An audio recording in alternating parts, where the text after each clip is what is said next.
არ ყოფნი და არც ბარი მაკედონიის მზისგან ნაშობი ის მოდიოდა ვითქარიშხალი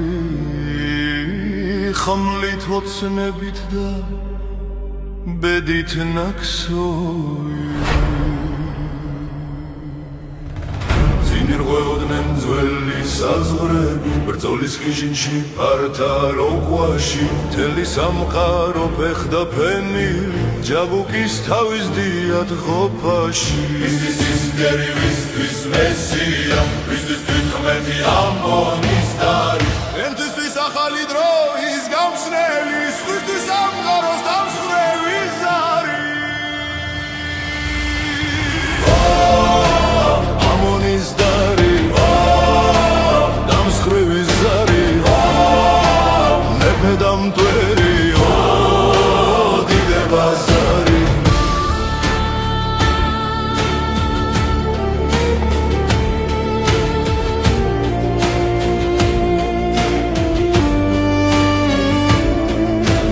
ისოსთან უკან გაიქცა მეფე თვიროსის კედლებიც დაიმსხურა ზვირთებად გავგამელასთან და იმის მერეც პატარა ბიჭები გარდიხსნენ მირებად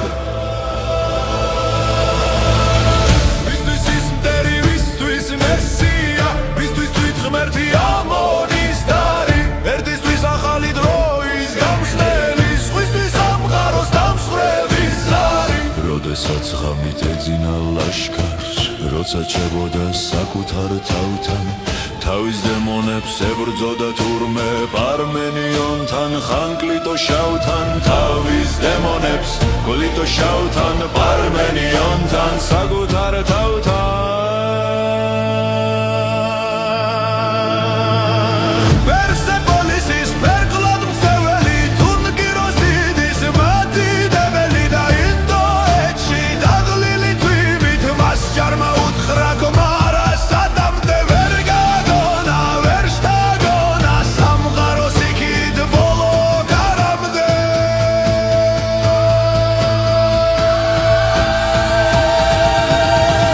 ვისთვის ისტერი ვისთვის მესია ვისთვის თვითღმერთი ამონის დარი ერთისთვის ახალი დროის გამხსნელი სხვისთვის სამყაროს დამსხვრევი ზარი ვისთვის ისტერი ვისთვის მესია ამონის დარი დამსხვრევი ზარი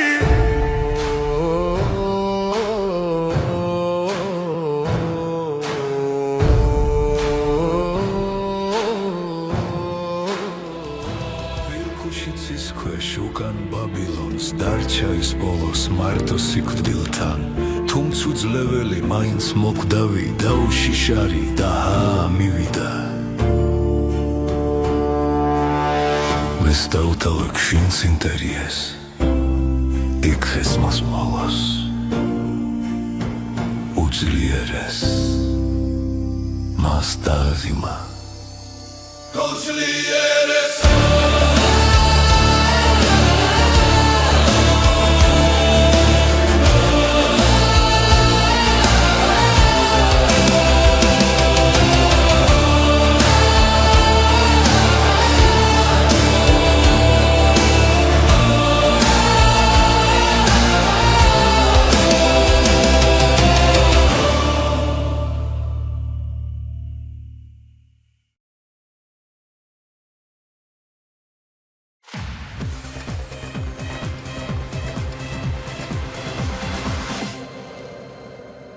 გადაცემის პარტნიორია კოკა-კოლა. მოგესალმებით დროების YouTube არხის მსმენელებს, მაყურებლებს. ვიწყებთ გადაცემათა ციკლის მოგზაურობა წარსულში მორიგ გადაცემას, რომელიც მორიგი ვერანაირად ვერ იქნება, იმიტომ რომ ჩვენ მივადექი ძალიან მნიშვნელოვან და ამავე დროს დრამატულ ნაწილს ალექსანდრე მაკედონელის ეპოპეისა. ალექსანდრე მაკედონელის, რომელმაც განუმეორებელი კვალი დაამჩნია კაცობრიობას, ცივილიზაციის ისტორიას. ბევრი საინტერესო რამ მოგვითხრობ, მოგიყვა არა მარტო ქრონოლოგიური თვალსაზრისით მოგზაურობა წარსულში თავარმა მეგზურმა ისტორიკოსმა გუბა სანიკიძემ და მივადექით ერთ-ერთ ყველაზე მნიშვნელოვან ნაწილს, ეტაპს, მომენტს, მონაკვეთს, ეპიზოდს, რომელიც, დარწმუნებული ვარ, რომ ალბათ ერთ-ერთი ყველაზე ყურებადი ნაწილი იქნება ალექსანდრე მაკედონელის შესახებ გადაცემათა ამ ციკლის, ამ მონაკვეთისა. მაგრამ სანამ დაიწყებს გუბაზი თხრობას, მანამდე კიდევ ერთხელ მინდა გითხრათ მადლობა ჩვენი მხარდაჭერისთვის და ამავე დროს შეგახსენოთ, თუკი ვინმე ხართ ისეთ ჯერ კიდევ შემორჩენილი, ვისაც არ გამოგიწერია ჩვენი არხი, გამოიწერეთ, მოიწონეთ ჩვენი გადაცემები, გაუზიარეთ თქვენს მეგობრებს, ახლობლებს, კომენტარებით რომ აქტიურად ხართ წარმოდგენილი, იგი ძალიან გვახარებს, ზოგადად ნებისმიერი ასეთი აქტივობა ხელს უწყობს ამ გადაცემის პოპულარიზაციას, ზოგადად ალგორითმი YouTube-ის ასე მუშაობს, რომ დაინტერესების ხარისხის მიხედვით კიდევ უფრო ფართოდ ხელმისაწვდომი ხდება აუდიტორიისთვის. გუბას მოგესალმები და შევუდგეთ. დიდი მადლობა ბატონ გიორგი, მოგესალმებით ძვირფასო მეგობრებო. ვაგრძელებთ ისევ ჩვენს მოგზაურობას წარსულში. უკვე უახლოვდებით აპოთეოს, ეპილოგს იმ ადამიანისა, რომელმაც მე რომ მკითხოთ, თუ არ ჩავთვლით რელიგიურ მოღვაწეებს და ფილოსოფიის მამებს, დიდ მოაზროვნეებს, ახლა ასეთებად მე ვთვლი, ახლა ყველაზე დიდი გავლენა ადამიანის ცნობიერზე, მაინც მე ვფიქრობ, რომ აღმოსავლეთიდან რომ დავიწყოთ, ცნობიერი რასაც ქვია, ხო? იგივე მორალი დავარქვა, ზნეობა, ეთიკა, ქცევის წესი, კარგის და ცუდის გარჩევა, ხო? ახლა ბევრი იყო ასეთი, მაგრამ მაინც მე ვთვლი, რომ ყველაზე დიდი გავლენა მოახდინეს ჩინეთიდან რომ დავიწყოთ, ეს არის კონფუცი, ეს არის ბუდა, ეს არის იესო ქრისტე, ეს არის მუჰამედი და ეს არის სოკრატე. მაგრამ ეს რასაც ქვია სულიერება, აზროვნება, მაგრამ ახლა რასაც ქვია მატერიალური და სამყარო, თქვათ, რასაც ცივილიზაცია ქვია, ხო, მსოფლიო ცივილიზაცია, ასეთი სახით, როგორც დღეს აგვაქვს ახლა. კარგია, ცუდია, შეიძლება ვიღაცა მიდაოს ან არ იდაოს, მაგრამ ისტორიას არ უყვარს ეს გამოცანები რა, რომ ეს ასე რო ყოფილიყო და არა ისე რომ მომხდარიყო, იმიტომ რომ ჩვენ ერთხელ შევთანხმდით კიდევაც ჩვენს ერთ-ერთ გადაცემაში მე მგონი ნათქვამი მაქვს, რომ ისტორიას არ აქვს ლოგიკა, ისტორიის ლოგიკა არის შემთხვევითობების კრებული. აი ერთი პატარა ნიუანსმა შეიძლება გამოცვალოს ისტორია. ამინდმა შეიძლება, წვიმამ შეიძლება გამოცვალოს, ან სიცხემ, ამ ზის დაბნელებამ, ან რაღაცა. ან ვიღაცამ დაიგვიანა, ვიღაცას ეძინა, იმ დროს უნდა ყოფილიყო პოსტზე და არ აღმოჩნდა. ასეთი ბევრი შემთხვევები ახლა ეს რო ჩამოვიდეთ ცალკე მოგზაურობათა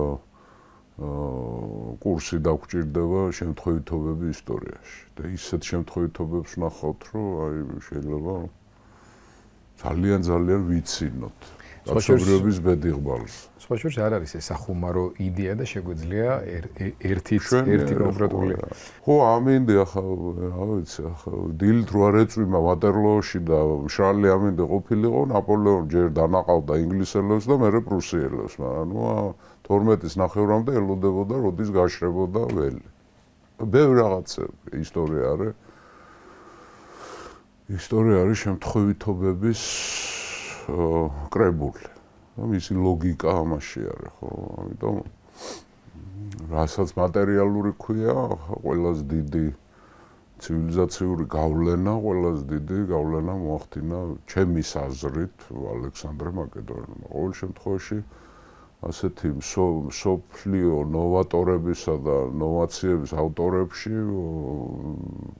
რამოდენიმე კაცია, ბევრი არა. ვინც ქეჩოთი წინ წაათრია კაცობრიობა, აი ქეჩოში მოკიდა კაცობრიობას, ხელა რაღაც ჭაობიდან ამოათრია, ხო? პირველი არის, რა თქმა უნდა, ალექსანდრე, გვარად არგიადი. ფილიპესა და მირტალას, ანუ ოლიმპიადას, ანუ სტრატონიკას ბიჭი. მაკედონიაში დაბადებული იყო ცივილიზაციის მიყრუებულ სამეფოში. ხდება ასეთი რაღაცა და ამან ყველაზე დიდი გავლენა მოახდინა.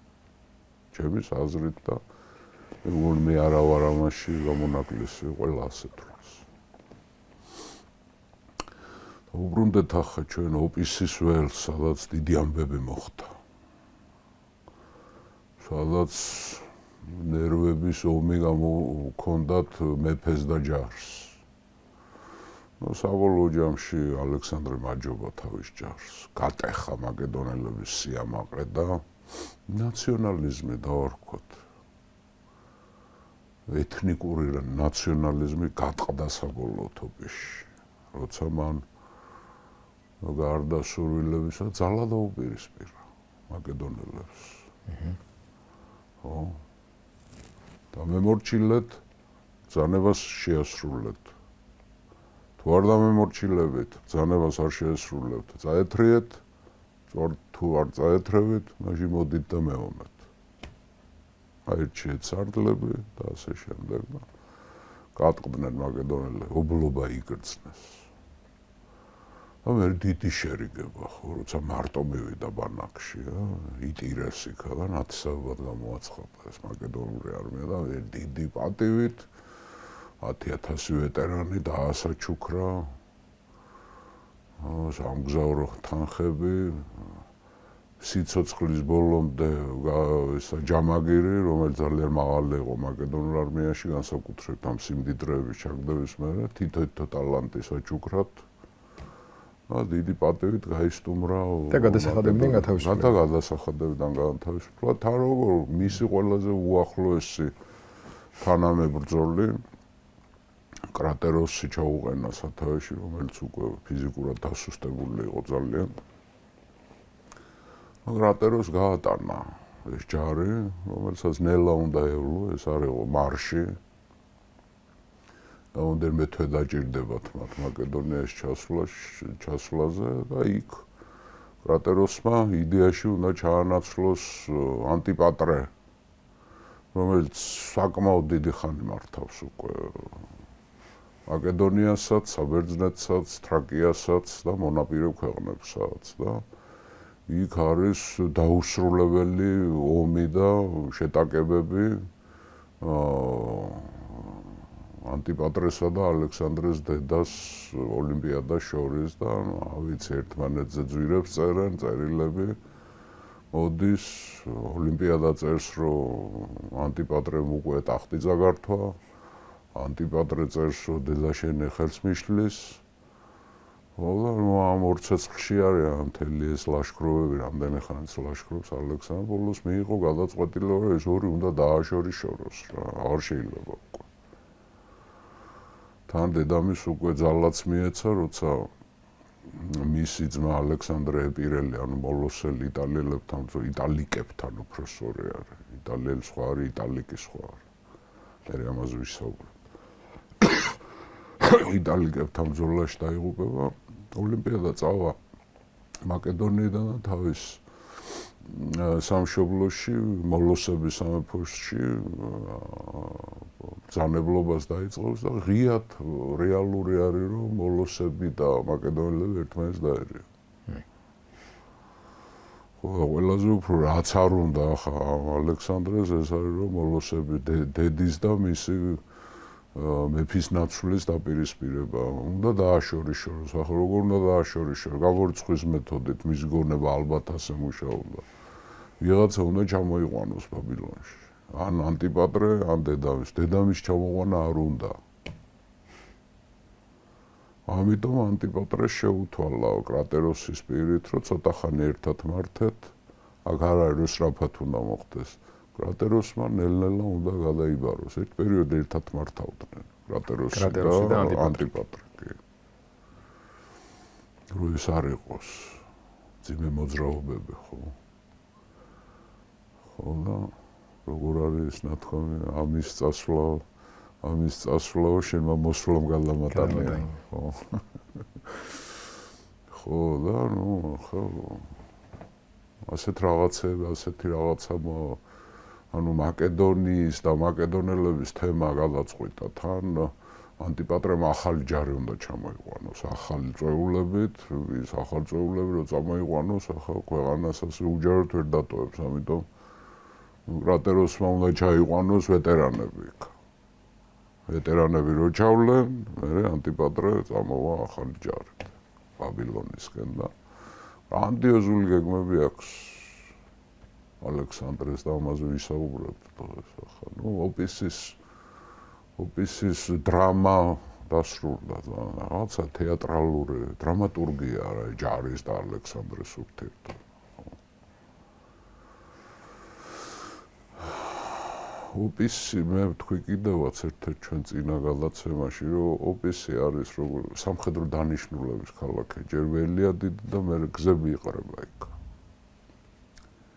ერთი გზა მიდის ჩრდილოეთ და მე მარჯვნივ გადადის მიდიაში და მიდიის დედაქალაქ ეკბატანაში.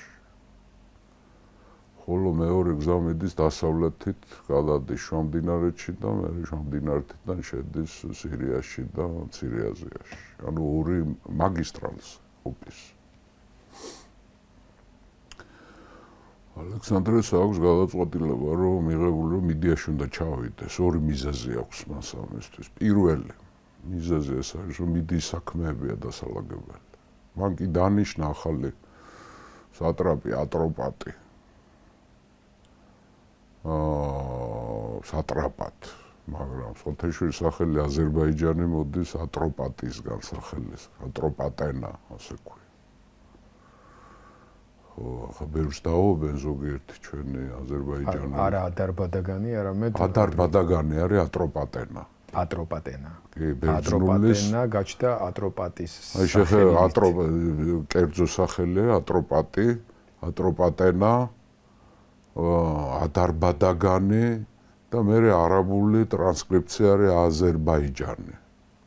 აქედან მოდის და არავითარი ცეცხლოვანი ქვეყანა, რასაც სხვადასხვა ისინი ამტკიცებენ. ატროპატენიდან მოდის ეს სახელი. არა ესადაო რა. ატროპატი არის ძალიან კარგი სატრაპი არის, მეფის ერთგული არის, ხო, მაგრამ ახლა ჩვენ ვიცით რომ მიდიაში ძალიან ცუდი ამბები მოხდა, ჯერ კიდევ სუზაში იყო და კარმანიაში ჩაუვიდა ამბები, ჯერ კიდევ კარმანიაში იყო ალექსანდრე.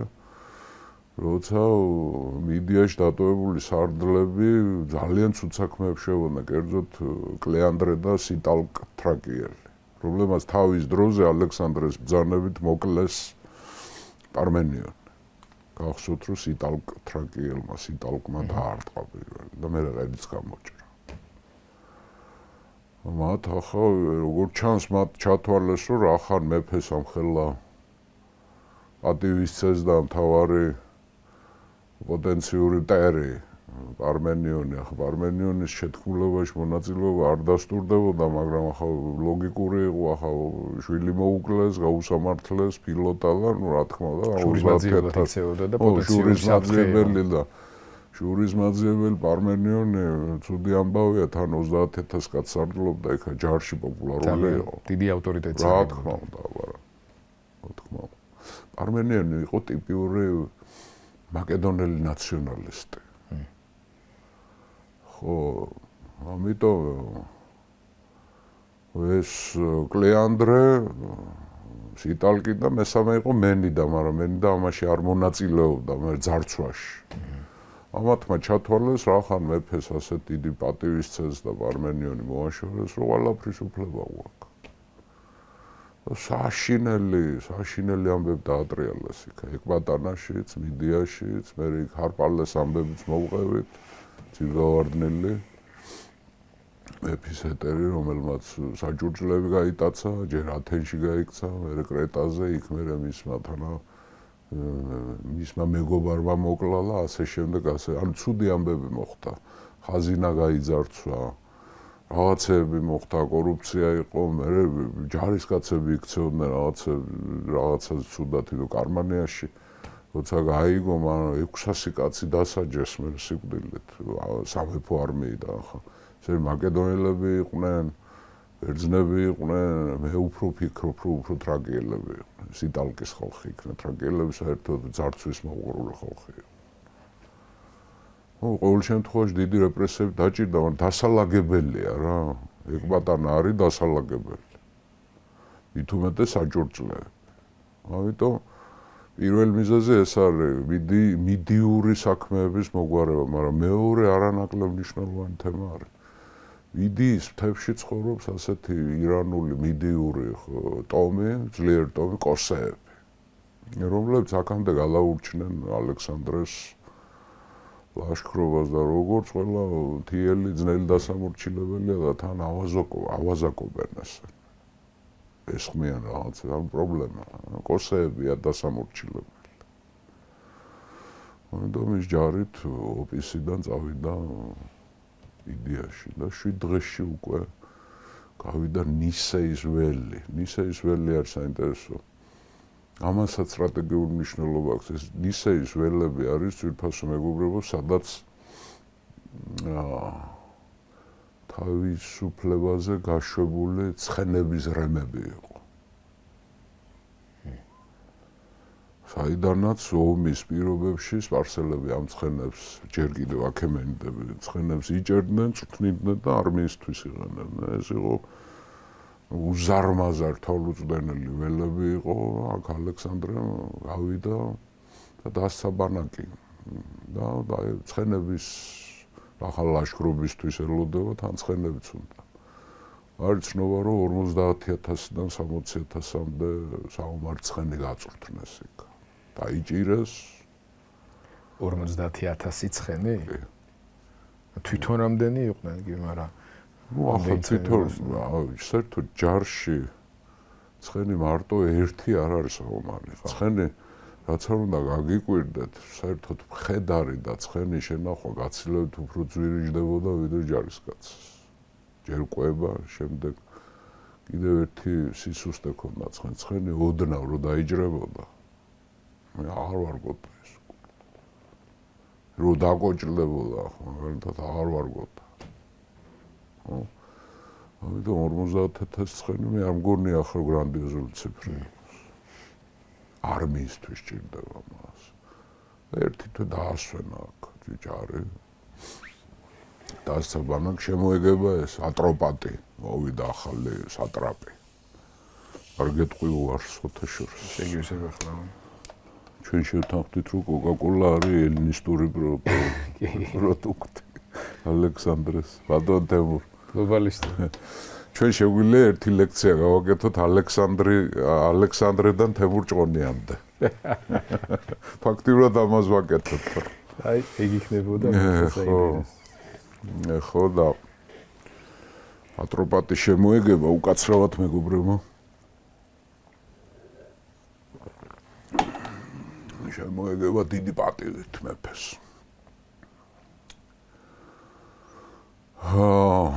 რომელმაც ჯერ დიდი საჩუქრები სურსაც ანოვაგე ჯარისთვის ყველაფერი, ხა ეს არ შეეშლებოდა მას. მაგრამ ალექსანდრეს ჩამოუყვანა 100 მხედარი ქალი. ულამაზესი ქალწულები, შეიარაღებო მეომრები.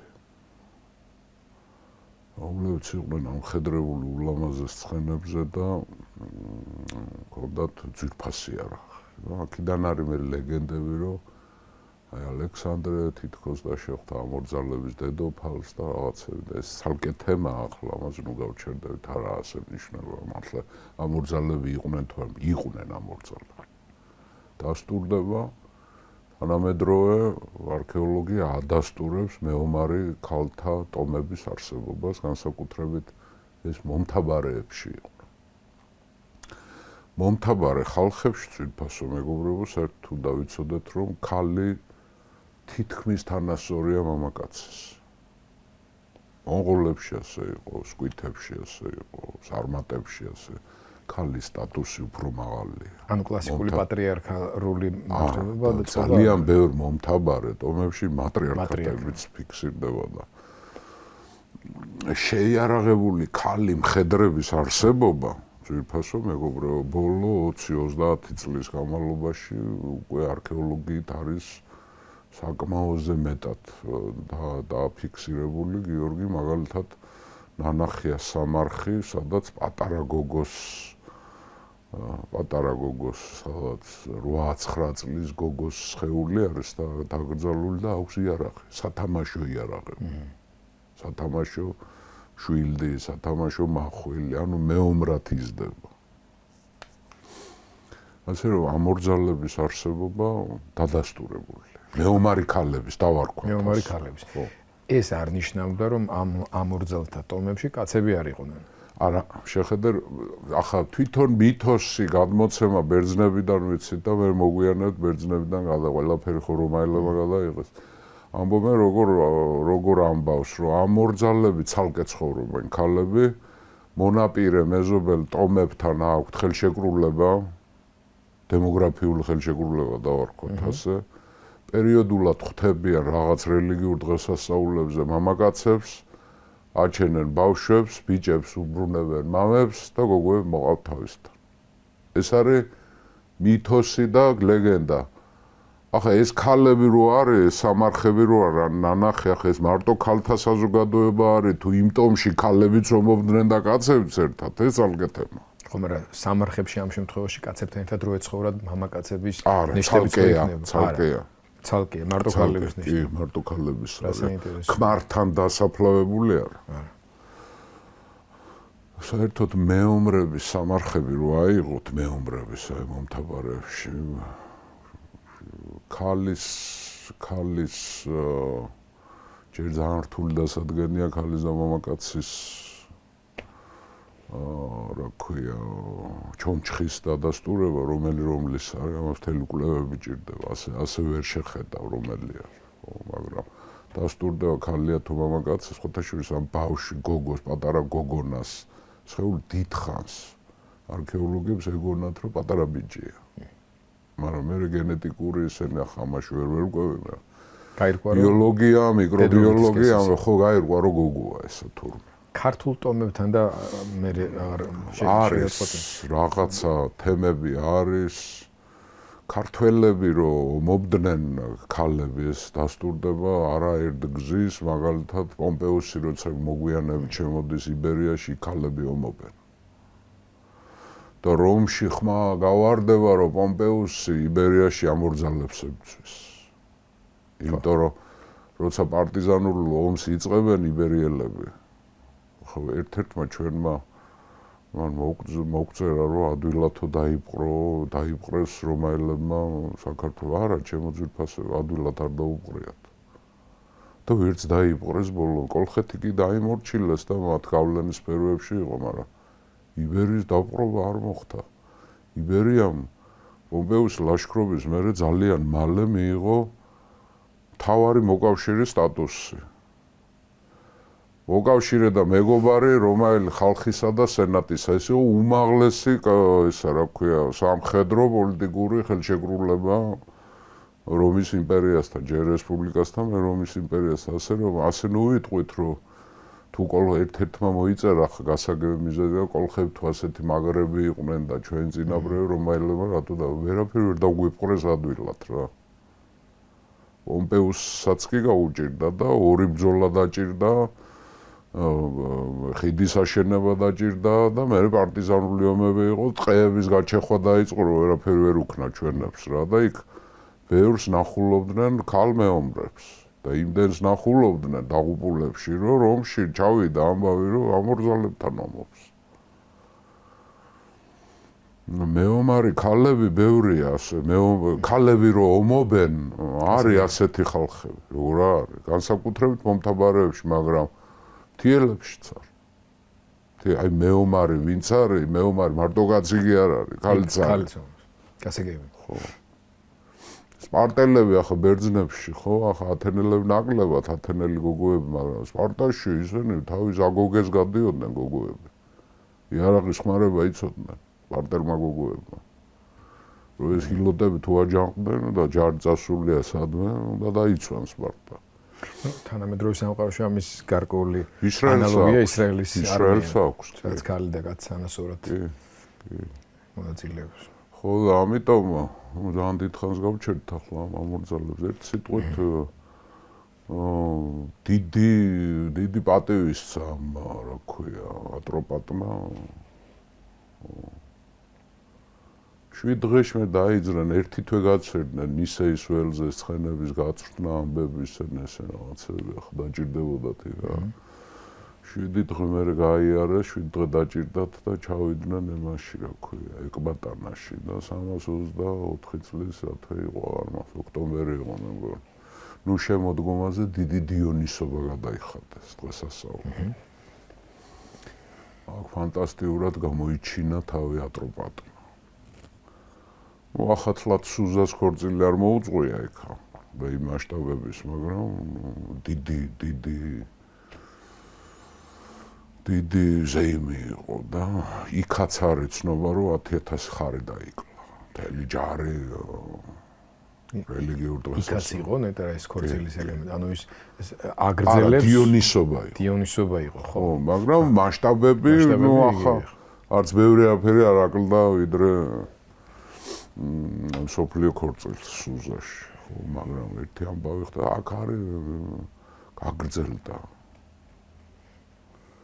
დღეები გრძელდებოდა 3 დღე გაგრძელდა ნუ არის და ასპარე ნადიმთან ერთად ასპარეზობა არის ახლა ბერძნები მაკედონელები განსაკუთრებით ახლა როცა ნადიმს ვამბობთ ეს არ არის მარტო სმაჯამა აუცილებლად შეჯიბრებები იმართება ასპარეზობები ყველა სახეობაში რაღაცა სულ შეჯიბრი არის ელინური სამყაროსთვისება რომელიც მე გადმოედო დასავლეთი რატო დაწინაურდა შეჯიბრია დასავლეთი კონკურენცია დასავლეთი არის ევროპა არის მარად მოძრავი მდინარე ხანდახან ჩამყაყებაც იცის მაგრამ მე გახეთქავს ხოლმე და გამოდის და აი აზია არის აი ასე აფერი 1000 წელი გაივლის ერთ და იგივე აი სხვაობა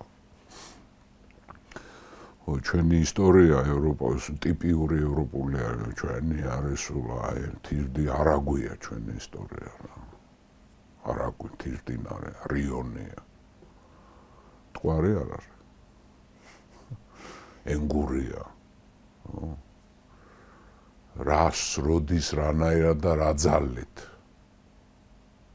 ჩავიდენთ ეს ჩვენი მტრების თავარი შიში ჩვენს მიმართ ხო ეგ იყო რომ ესენი როდის გადაირევიან ოსმალეთის სულთნების წერილები არსებობს რომ ჭკვიანად მოიქეცით მაგ გურჯებთან იმიტომ რომ როდის გადაირევიან სულეიმან კანონი წერს მას რა ქვია თუ არ ვწდები არზნუმის ფაშას რომ ჭკვიანად მოიქეცი მაგენთან ახლა ვენაზე მიდის სალაშქროც და ევროპაში და არ გააბრაზო ეს გურჯები, იმიტომ რომ როდის გადაირევიან არავინ არ იცის.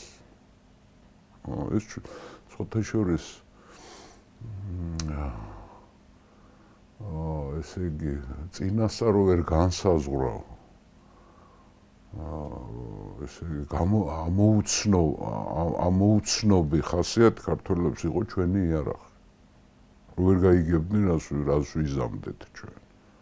კაი დაუბრუნდეთ ახლა გეოგრაფიაში გადავიჯერეთ, მიუხედავად იმისა, რომ დღეს რუკა აღარ დაგჭირდება ჩვენ. მიდის 3 დღე მიდის ღრეობა მიდის, მაგრამ ალექსანდრე ძალიან უხასიათოდ გიორგი. მიზეზი რა არის? მისი ყველაზე ახლო მეგობარი ჰეფესტიონი არის ძალიან ცუდად. ხო და ახლა ვალის მოხთის მიზნით ზეიმობს ახლა ალექსანდრე ვიტორეს ყველაზე ახლო მეგობარი იყო ჰეფესტიონი. მეოთხე დღე არის და რაღაცა შეჯიბრს ესრება მეფე. ახლა იმას ექიმები ყავდა თავს დახვეული და გლავკიოსი იყო ასეთი ბერძენი ექიმი. იმ ფილმში რაღაც იდიოტურად გაკეთებული ყველაფერი. ითომ სიკვდილით დაასჯეს ალექსანდრე მიზეზოთ ადამიანებს სიკვდილით არ სჯიდა ძვირფასო მეგობრობა რომ ვიცოდეთ ის სასამართლოს გარეშე. ხო, ნუ ვერ უშველეს, ამ შეჯიბრის დროს მოუტანეს ამბავი, ცუდად არის ყდება ჰეფესტიონი სასახლეში. ის ასრაფოდ გაიქცა, გაჭენდა იქ, ვერ მიუსრო ცოცხალს, მკვდარი დახვდა. ჰეფესტიონმა ეს იყო ყველაზე მძიმე დარტყმა. ახლა მე სპეციალურად ვარიდებდი თავს, თუმცა რამოდენიმე მცდელობა იყო ჩვენი მაყურებლებიდან, რომ აი ალექსანდრეს სექსუალური ორიენტაცია და ამბავი და ჰეფესტიონი იყო მისი საყვარელი თუ არა. პირველი, არც ერთი არანაირი დამადასტურებელი საბუთი არ არსებობს, რომ ალექსანდრე და ჰეფესტიონი იყვნენ საყვარლები, ძვირფასო მეგობრები. ვიმეორებ, არც ერთი დამადასტურებელი საბუთი ამისი არ არსებობს. ახლა თანამედროვეობაში რომ ეს ამბავი გავრცელდა და რა ვიცი ის ფილმი რო გადაიღეს, სადაც პირდაპირ მინიშნებებია მათ ურთიერთობაზე, ბერძნებმა ლამის იჩივლეს ამაზე და საბერძნეთში დაინგრა ყველაფერი. იცით რა არის, ხანდახან თანამედროვეობა მიცის რაღაცის დაბრალება, იმიტომ რომ ტრენდია ასეთი და ახლა არაფერი საწინააღმდეგო არავის მიმართ არ მაქვს, ახლა მე ჩემი ქცევის წესი მაქვს და იდეოლოგია ჩემი არის, ნეოკონსერვატორი ვარ მე, მაგრამ ამ ბოლო დროს, ბოლო 40 წელი ამ ლიბერალებმა რატომღაც გადაწყვეტეს, რომ მოდი ალექსანდრეს დავაბრალოთ რა პრობლემა. იყოს ასეთ ჩვენიანია. და შეიქმნა ასე და ვეღარავის ვეღარ დაარწმუნებ, რომ ეს ასე არ არის. რა ისტორიული საფუძველი ქონდა ამას, რომ ესე დამაჯერებლად შემოვიდა ეს მითი? აი, გიორგი, დაბრალება ჩვენ გვიგვირს ახლა. ჩვენ ვცხოვრობთ დაბრალების ეპოქაში ახლა. რიჩარდ ლომგულს დააბრალეს. თუ ვინმე საინტერესო, თუ სადმე იყო გავრცელებული, აზიაში იყო ეს გავრცელებული. ჩვენთან მოპირიქით არის ევროპა გარყვნილი და აზია ჩადით ერთი ავღანეთში. ნახეთ რა ხდება.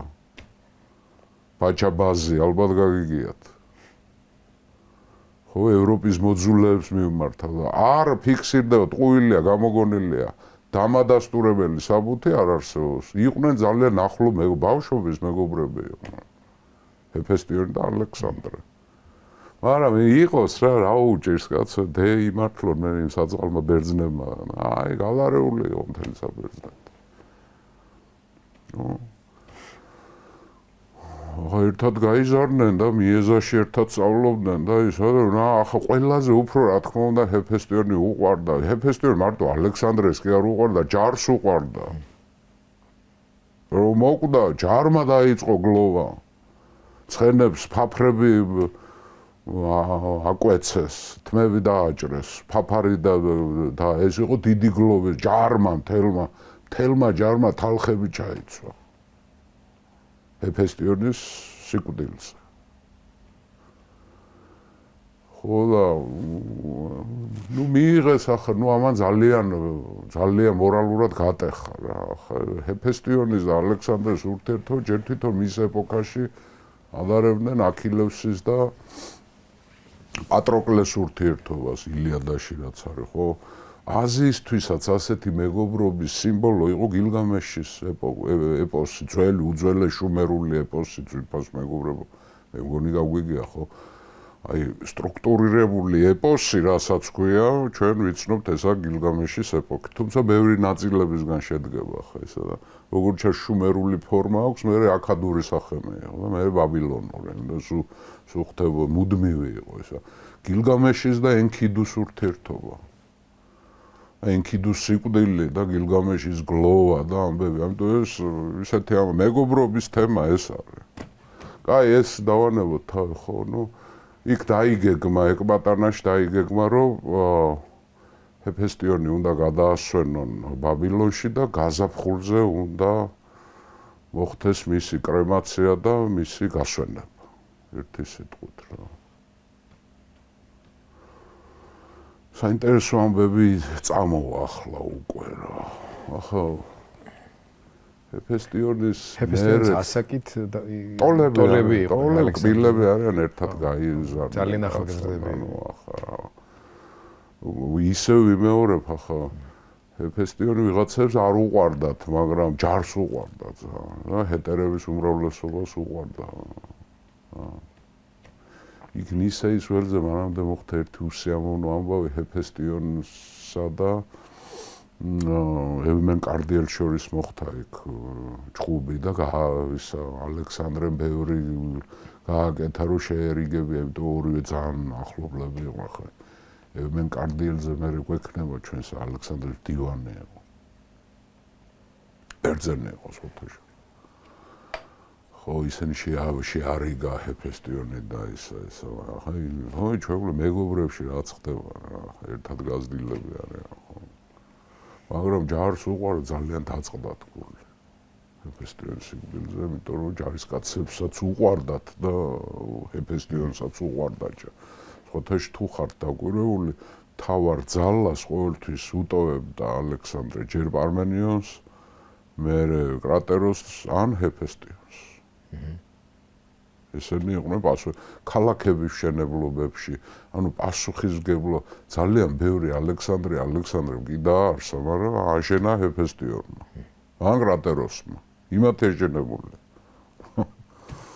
ხო ნუ ეს უნდა გადაასვენონ ახლა გაზაფხულზე დაინიშნა ეს არის 324 წლის შემოდგომა არის რა ნუ ახლა როგორც ამბობენ ჰეფესტიონის აი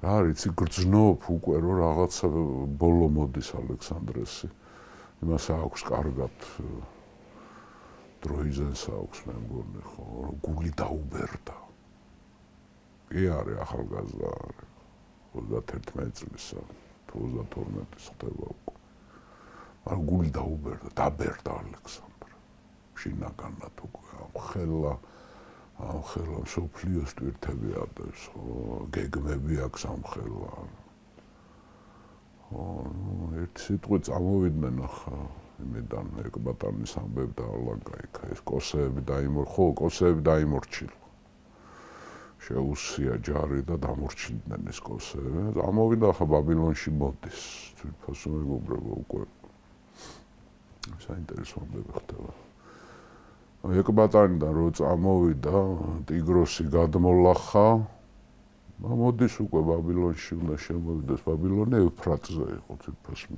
სადაც ყველაზე ვიწრო ეს ორი მდინარე ხო სადაც ყველაზე ახლოს არიან ერთმანეთს იქ იყო ბაბილონი ოპისი გადაღმა იყო ტიგროსის სამდე შემოდის ბაბილონში გიორგი ჯარით მოდის მოასვენებენ ჰეფესტიონს რომელიც გაზაფხულზე უნდა დაკრძალო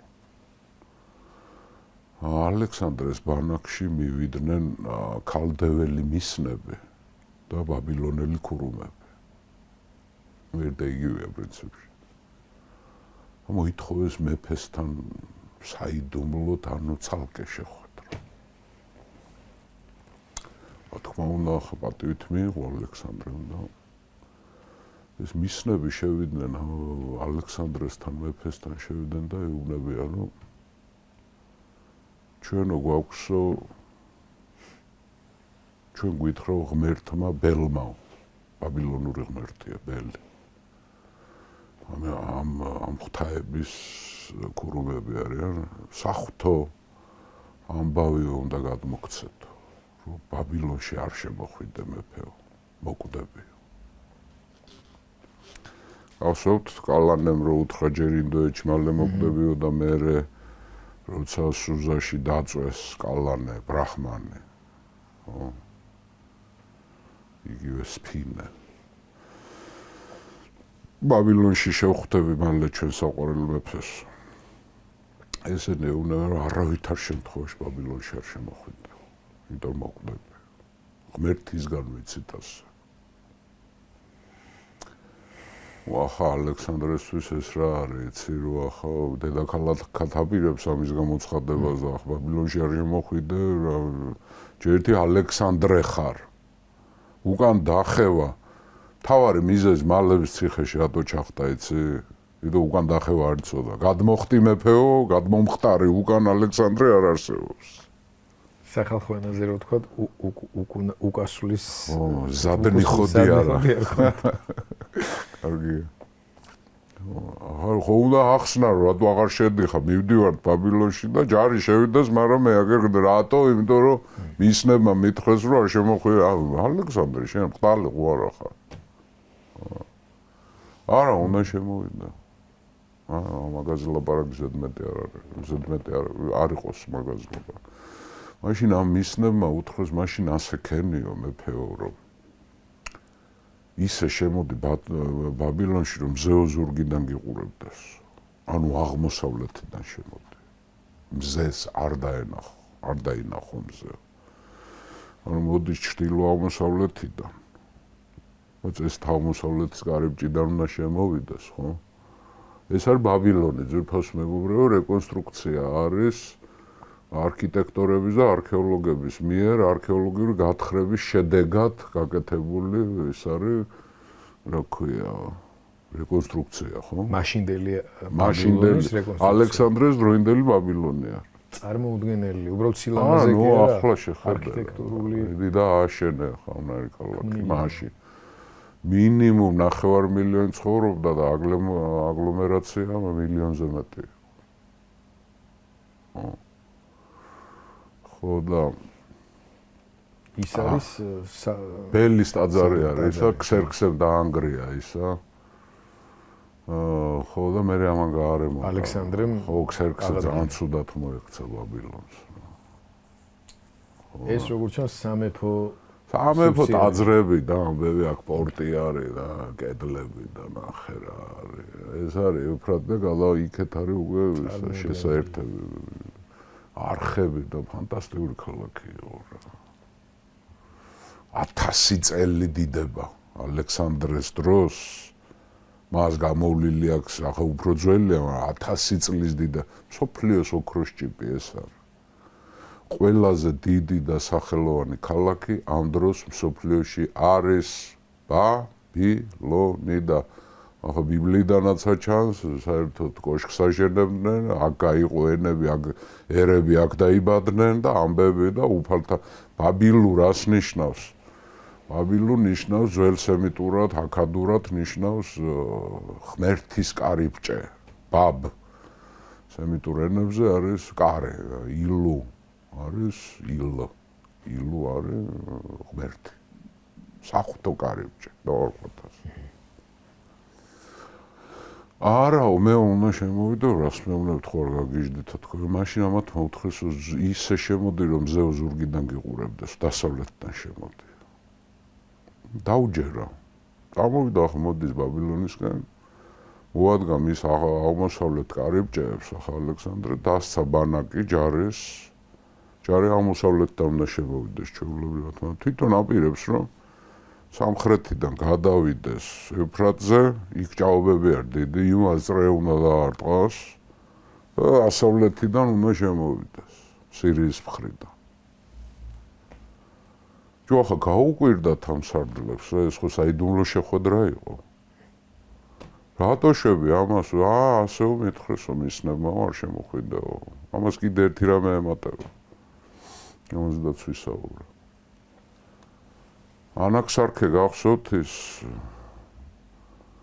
რა ქვია ცინიკოსი და სოფისტი იქ ინდოეთში რო ახლდა და მერე იქ რა ქვია კლიტოსი რო შემოაკვდა და რო გამოიყვანა იქიდან გლოვიდან ბაქტრიაში ხო სოგვიმაში მარაღანდაში სოგდიანაში ხო იქ ხო ვილაპარაკეთ კალისთერნე წესიერი კაცი იყო ეს ძირგავანელი რო დასცინოდა გახსოვს კიდევაც რომ მიდი ერთი ზევსის ძეო შენს დაარისხეო რა ჯეკაკუხილის დროს და ალექსანდრემ რო უთხრა რომ ჭკუით იღავი შენო ჩემს უფრასთან როზი ხარ მარტო გემრიელ თევს ჭამო უყურებო იქო და ვერ ხედავ მოკვეთილთა სატრაპების თავებს ვაქო ჭკვიანად იღავი ესეთი ურთიერთობა ეს ანაქსარქი ჩააცივდა რა არის რა გჭირს ალექსანდრე სიცხვილეა ჯარი რა სიტყვის, რომ სადღაც წავიდა, იქიდან შემოხვიდა, ამ ჭაობებს ის არის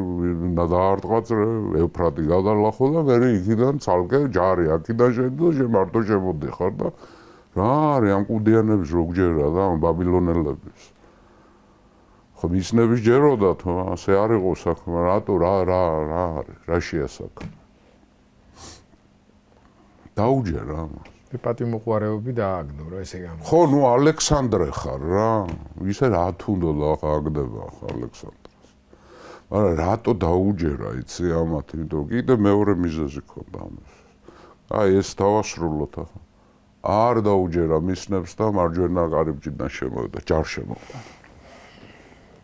ანუ ღმერთ ბელს არ დაუჯერა. მაგრამ მეორე ინფორმაცია აქვს. ეს არის იყო ასეთი ბერძნული ოჯახი მისნების, ახლა საერთოდ მისნობა და წინასწარმეტყველება და ბედის გახსნა და რა ვიცი რა ბევრნაირი იყო. ახლა დღესაც რამდენია ზოგი ყავაზე მარჩიელობს, ზოგი კარდზე, ზოგი ახლა ძველ დროში უმეტესად გავრცელებული იყო ან ტაძრები აი მაგალითად ამონიუმი, როგორ ამონის ტაძარი, დელფო, იქ რაღაცა უხშივარი ამოდიოდა მიწიდან. ეს პითია, რა ქვია, მისანი ქალი იჯდა და როგორც ჩანს ტრანსში შედიოდა რაღაცა. მე ყვებოდა რაღაცა. იყო სხეულზე ცხოველების შიგნეულობას. ბერძნებში იყო და მაგედან. აი რომაელებს აუგურები ყავდა ფრინველის ქცევაზე. კითხავდა. ბევრნაირი.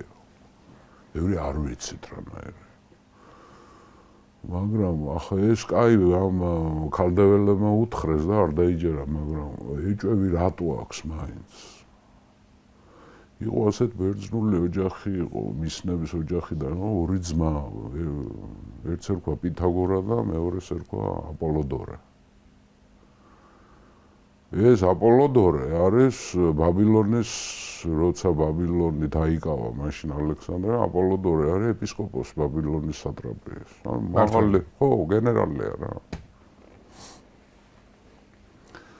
რომელიც ახლავს ალექსანდრეს ეკბატანაში. როცა იყო ჩასული, მაგრამ აპოლოდორე არის შეშინებული რატო? იმიტომ რეპრესიები ხო დაიწყო ამან მოხელეების ალექსანდრა. კორუფციისთვის, ხალხის დაჩაგვრისთვის და ასე შემდეგ და როგორ ჩანს რაღაცა მიქარვები აქვს იქა, ხო და შიშებშია. კი წაყვა იქა, მაგრამ ახლა ბაბილონში რო დაბრუნდნენ, იცის რომ ბაბილონში რო ჩამოვა, ბაბილონები ჯერ არ არის შემოსული, ინდოეთიდან ისე წამოვიდა, ბაბილონში არ შესულა ალექსანდრე, პირდაპირ ოფისში წავიდა, ხო. ბაბილონში რო დაждდება, აქაური ამბების განხილვებს რო დაიწყოს, ის ადგილზე იხილავდა. მოწმეები უნდა მოვიდნენ, ბრალდებლები უნდა მოვიდნენ, ასე, ამან თავი უნდა დაიცვას, იმან უნდა დააბრალოს ამბებია. შარში ვარ, რაღაცა აქვს მიქარო ამ ქონება, რაღაცა, უსამართლობებს ჩადის ახლა. არ ვიცით, რატო ეშინოდა, მაგრამ ეშინოდა.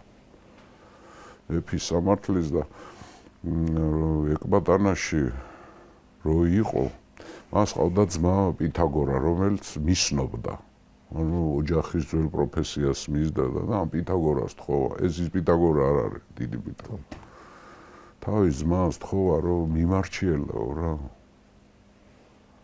ვიზე გიმარჩიელო. ვისი გეშინია. ეშინიაო ალექსანდრეს და ჰეფესტიონის. ამან იმარჩიელა იმაზე შიგნეულობას. პითაგორა ბაბილონშია, ეს ძმა უკვე იმაშია, რა ქვია, ეკბატანაშია მეფესთან და გაუგზავნა წერილი პასუხი გიორგი. ძმას. ისო, ასეთი ამბავი ამოვიდაო, რომ ჰეფესტიონი მალე მოკვდებაო. და ძალიან მალე მიყვება ალექსანდრე.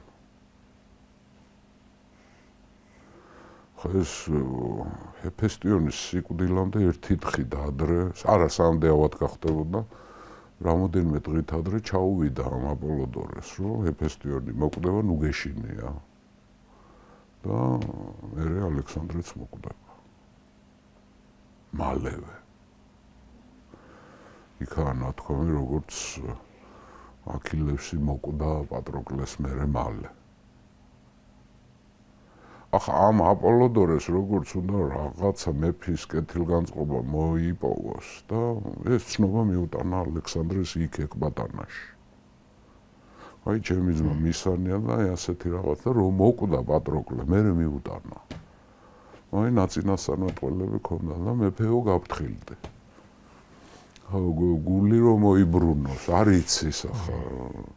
მაგრამ ეშინია ამ ორის ერთი მოკვდა. ჰეფესტიონი.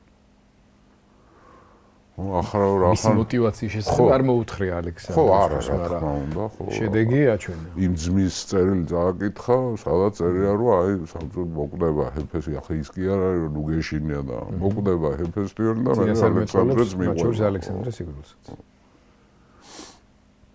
ეს ალექსანდრემ ხო იცის ახლა ეს პითაგორა ბაბილონში ელოდება. კი დაარღვია მისნების თემა და აღმოსავლეთი კარიბჭიდან შევავიდა, მაგრამ გულში ჩარჩენილი აქვს ახლა ჯერო ანუ ბერძნებიც ეუნებიან და ქალდაველებიც ეუნებიან, ხო ნუ რაღაცა ხდება რა და იმან საერთოდ ჰეფესტიონის სიკვდილის წინასწარმეტყველა. ჯამთელი ჰეფესტიონის პირობებში. აი რო ჩაუვიდა აი რამოდენიმე დღეში ავად გახდა და მოკვდა. ჩვენ ამ აპოლოდორე მეფეს. აი რო ჩამოვიდა, შემოვიდა ბაბილონში, ახლა შემოყვა ჯარს და პირველი რაც იკითხა მომიყვანეთო პითაგორა.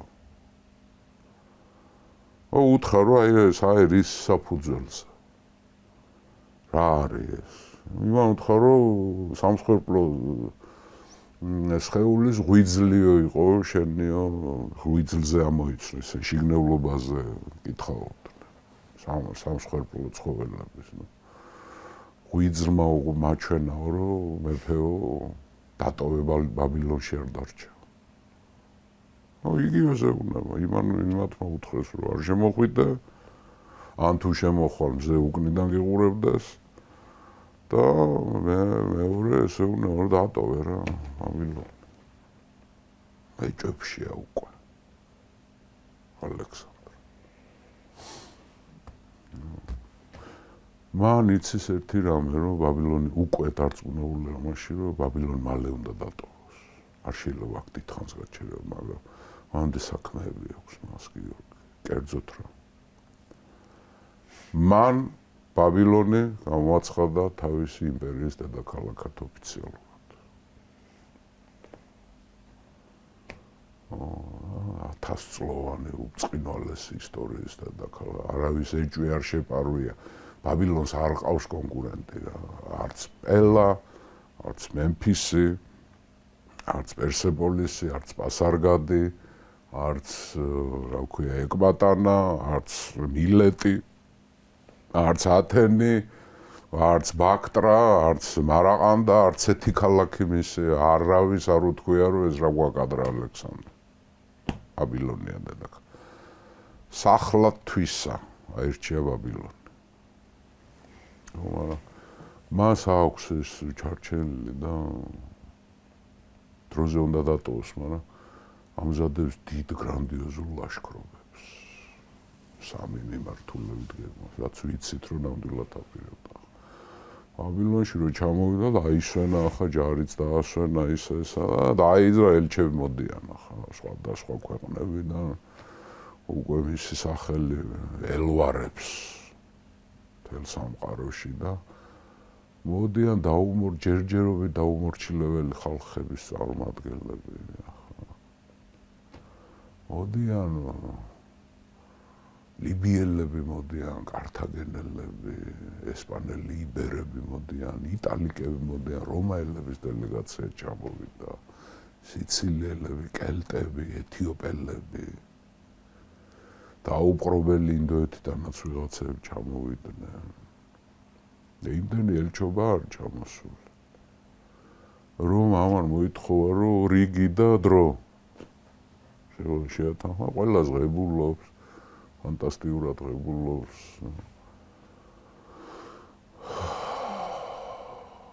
ყველას ვისტუმრებს კმაყოფილებთ. არავის არ ეუბნება თავის გეგმებს. არც ერთ მარიცის რომ ვინც კი თავის ფეხით ჩამოვიდა.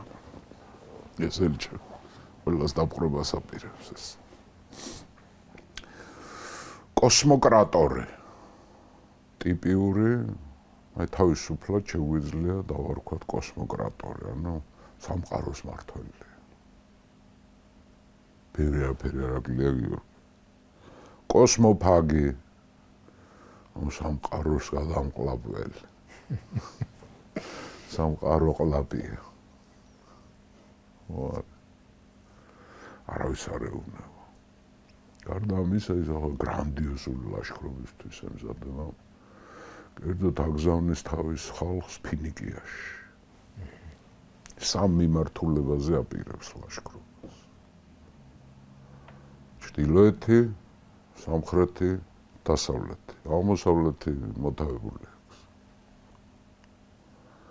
ფინიკიაში აგზავნის ხალხს, რათა იმათმა აკეთონ ასეთი რამ. პირველი უნდა ჩამოიყვანონ ეკიპაჟები გემებისთვის. ჩამოიყვანონ ოსტატები გემების ასაშენებლად და გარდა ამისა ლიბანის ტყეებში, კედარის ტყეებში უნდა გაჩეხონ და დაიწყონ გემების დამზადება იქვე ფინიკიური ქალაქების დოკებში. მერე ეს აწყობილი გემები უნდა დაშალონ. ხმელეთით ჩამოიტანონ ბაბილონში, ევფრატს. ევფრატში შემოვიდა უკვე ნეარქოსი თავის ფლოტით და დიდ ძალ ფლოტს აშენებს. რა მიმართულებისთვის ჭირდება? დასავლეთით აპირებს იქეთ. არა, ეს არის ჯერ სამხრეთში. აპირებს გეტყვი მივალახ. რისთვის ჭირდება ევფრატზე ფლოტი? სპარსეთის ყურეში უნდა გავიდეს. არაბეთის ზღვას შემოუაროს. არაბეთის ნახევარკუნძულს შემოუაროს. ერთი ნაწილი უკვე შესავლელი აქვს ნეარქოს, სპარსეთის ყურის სანაპიროები. კიდევ გააგზავნა 3 ექსპედიცია, რომ ინდოეთის ოკეანეში შეცურეს იემენის სანაპიროები, მეწამულ ზღვაში შემოვიდნენ და დადასტურდა, რომ მეწამული ზღვით და არაბეთის ზღვით შეგიძლია ეგვიპტეს დაუკავშირდა. იქვე გადაღმაც არის ეგრეთ წოდებული აფრიკული რქა, რასაც ქვია, ხო ეს? ძახენ გეოგრაფია არის, აქ შედის თანამედროვე ეთიოპია, ჯიბუტი, სომალი და სუდანის ნაწილი. და მაშინდელი ეთიოპია. ეთიოპიაც იცის, რომ არაბეთი იემენის გადაღმა არის ეთიოპია. ანუ ზომავს და წონეს რა. არაბეთის ნახევარკუნძული უნდა დაიპყროს და უნდა დაზვეროს, რამე რო იყოს შეიძლება ეთიოპიაში შევიდა და დიდ გრანდიოზულ ფლოტს ამზადებს. ჯერ ნეარქოსის ფლოტი ხო დგას უკვე ბაბილონში, ევფრატს. გარდა ამისა ფინიკიელებმა უნდა ჩამოიტანონ დაშლილი გემები და ჩამოიყვანონ ოსტატები, ჩამოიყვანონ ეკიპაჟები, ხო და ემზადება. არს გარდა ამისა პარალელურად რა ერქვა იმ ბერძენს ჰერაკლიდე ერქვა ერთ-ერთი ბერძენი გააგზავნა ოსტატებით და ხელობის მცოდნე გემშენებლების დიდი ჯგუფი გააყოლა კასპიის ზღვას ჰირკანიაში. ჩვენ ხო ვილაპარაკეთ, რომ კასპიის ზღვის სანაპირო, სამხრეთ სანაპირო არის როგორც აჯარა ის. ხეტყიანი არის. სუბტროპიკები, ფანტასტიკურია. გილანი და მაზანდარანი თანამედროვე ირანში. იქ არის გრანდიოზული რესურსები ხეტყისთვის და ეს ჰერაკლიდე თავის ხელოსნებთან ერთად გაუშვა კასპიის ზღვაზე. რათა აშენდეს ფლოტი. და აინტერესებს ალექსანდრეს ეს კასპიის ზღვა უკავშირდება თუ არა მეოტის ზღვას, ანუ აზოვის ზღვას, რომ მერე შავ ზღვაში შემოვიდეს. და გარდა ამისა, უნდა გაირკვას, რომ აღმოსავლეთით თუ წახვალ, იქ აქვთ ეჭირო ზღვა არის დიდი. და შეიძლება ინდოეთსაც დაუკავშირდეს ზღვით. სვათაშორის ერთ-ერთმა ჩემმა მეგობარმა დამირეკა მე როცა ვლაპარაკობდი რომ ინდოეთში რო იყო და ბაქტრიაში აინტერესებდა კასპიის ზღვა სანამდე იყო როგორ იყო არალი ზღვა იყო მაშინ ხო ახლაც არის ნუ დაცალეს კომუნისტებმა დედა უდირეს ხო მაგრამ არალი ზღვა და ეს ჩემი მეგობარი რომელიც ქართველი შენ ციცნობ სახელი და გვარი არ მინდა თქვა დიპლომატია რომელიც დიდხანს ქონდა ურთიერთობა შუა აზიაში იმან დამირეკა ამ ჩვენი ერთ-ერთ მოგზაურობის მე და მითხრა რომ კუბაზე იქ შუა აზიაშიო ითვლებაო და არა მარტო შუა აზიაში არამედ რომ რაღაცა დროის მონაკვეთში არალის ზღვა და კასპიის ზღვა ერთიო ანუ უფრო მეტი იყო და წყალი მერე მოწყდა ეს აი ალექსანდრე აი უზბეკეთში მაგალითად ვარაუდობენ რომ აი არალის ზღვა იყო მიერთებული მაშინ კასპიის ზღვას. მერე მოწყდა.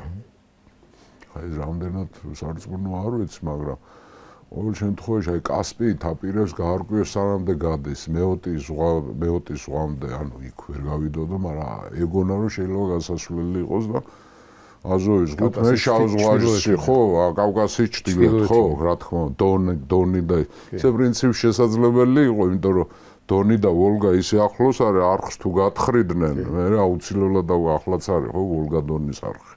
კი. სტალინმა გათხარა ეგ. მანამდე შეიძლებოდა ალექსანდრეს გაედგა. რა თქმა უნდა, მაგრამ არხების თხრა იცოდნენ, ბაბილონელები ჩვებოდნენ, ეგვიპტელებიც ჩვებოდნენ და რა ვიცი, სულაც არხი ეს ახალი ადრეც იყო როგორ ჩანს. გემები გადაყავდათ მან. ანუ წყლების დაკავშირებას, ესე იგი სამხრეთიდან აბეთის დაპყრობა რატო უნდა რომ მეწამულ ზღვაში შევიდეს და დაუკავშირდეს ეგვიპტეს და იმას ხმელთაშუა ზღვას კასპიის ზღვა რატო უნდა რომ შავი ზღვა და ესენი დააკავშიროს ერთმანეთთან კავკასია დაიპყროს აი ძველი პირობა ფარასმანი რო ჩამოვიდა კავკასიის დამორჩილება მე არ გამორიცხავ ახლა მე ამაზე ვილაპარაკოთ ეს ჩვენთან რო არის ქართული ისტორიოგრაფია ძველში რო ალექსანდრე ნამყოფია ახლა შეიძლება ალექსანდრე ნამყოფი არ არის მაგრამ ვიღაცები ისიანები აქ შემონასვლელი არიან დაზვერილი აქვთ არ არის მაგრამ ახლა ამას დავანებოთ თავ ხო ერთი სამხრეთით არაბეთის ზღვა მეორე ჩრდილოეთით ჰირკანიის გავლით კასპია კავკასია აზოვის ზღვა და რამე რო იყოს ინდოეთი თუ ზღვა არის შესწავლას აპირებს. და კიდევ მთავარი მიმართულება ეს დასავლეთით ეს არის აფრიკას უნდა გაყვეს ფლოტით და არმიით ლიბია, კართაგენი, მავრიტანია, თანამედროვე მაროკო და ჰერაკლეს სვეტე. ანუ გიბრალტარი. ხოლო მეორე ნაკადით ევროპიდან სიცილია, დიდი საბერძნეთი ანუ სამხრეთ იტალია მერე რომაელები, მერე იტალიკები, მერე ეტრუსკები, მერე კელტები და ბოლოს იბერები ესპანეთში. ესა იქეთ ცოტა დააკლდა, განგის ინდოეთი დააკლდა. მაგრამ მე არწმუნებული ვარ იქ მიბრუნებას ეგ აპირებდა, რატო ეძებდა იმ გზას? ზღვით შევალ თუ არა? აუცილებლად მიბრუნდებოდა იქ, არ გაჩერდებოდა. მაგრამ ნუ ახლა ეს სამი მიმართულება აქვს. არაბეთი, კავკასია, კასპია, შავი ზღვა და დასავლეთი ჩრდილოეთ აფრიკა და დასავლეთ ევროპა. აი ეს არის ალექსანდრე მაკედონელი. კოსმოფაგი, კოსმოსის ჭამელი, სამყაროს ჭამელი, ყლაპავი, კოსმოკრატორი, სამყაროს მართველი.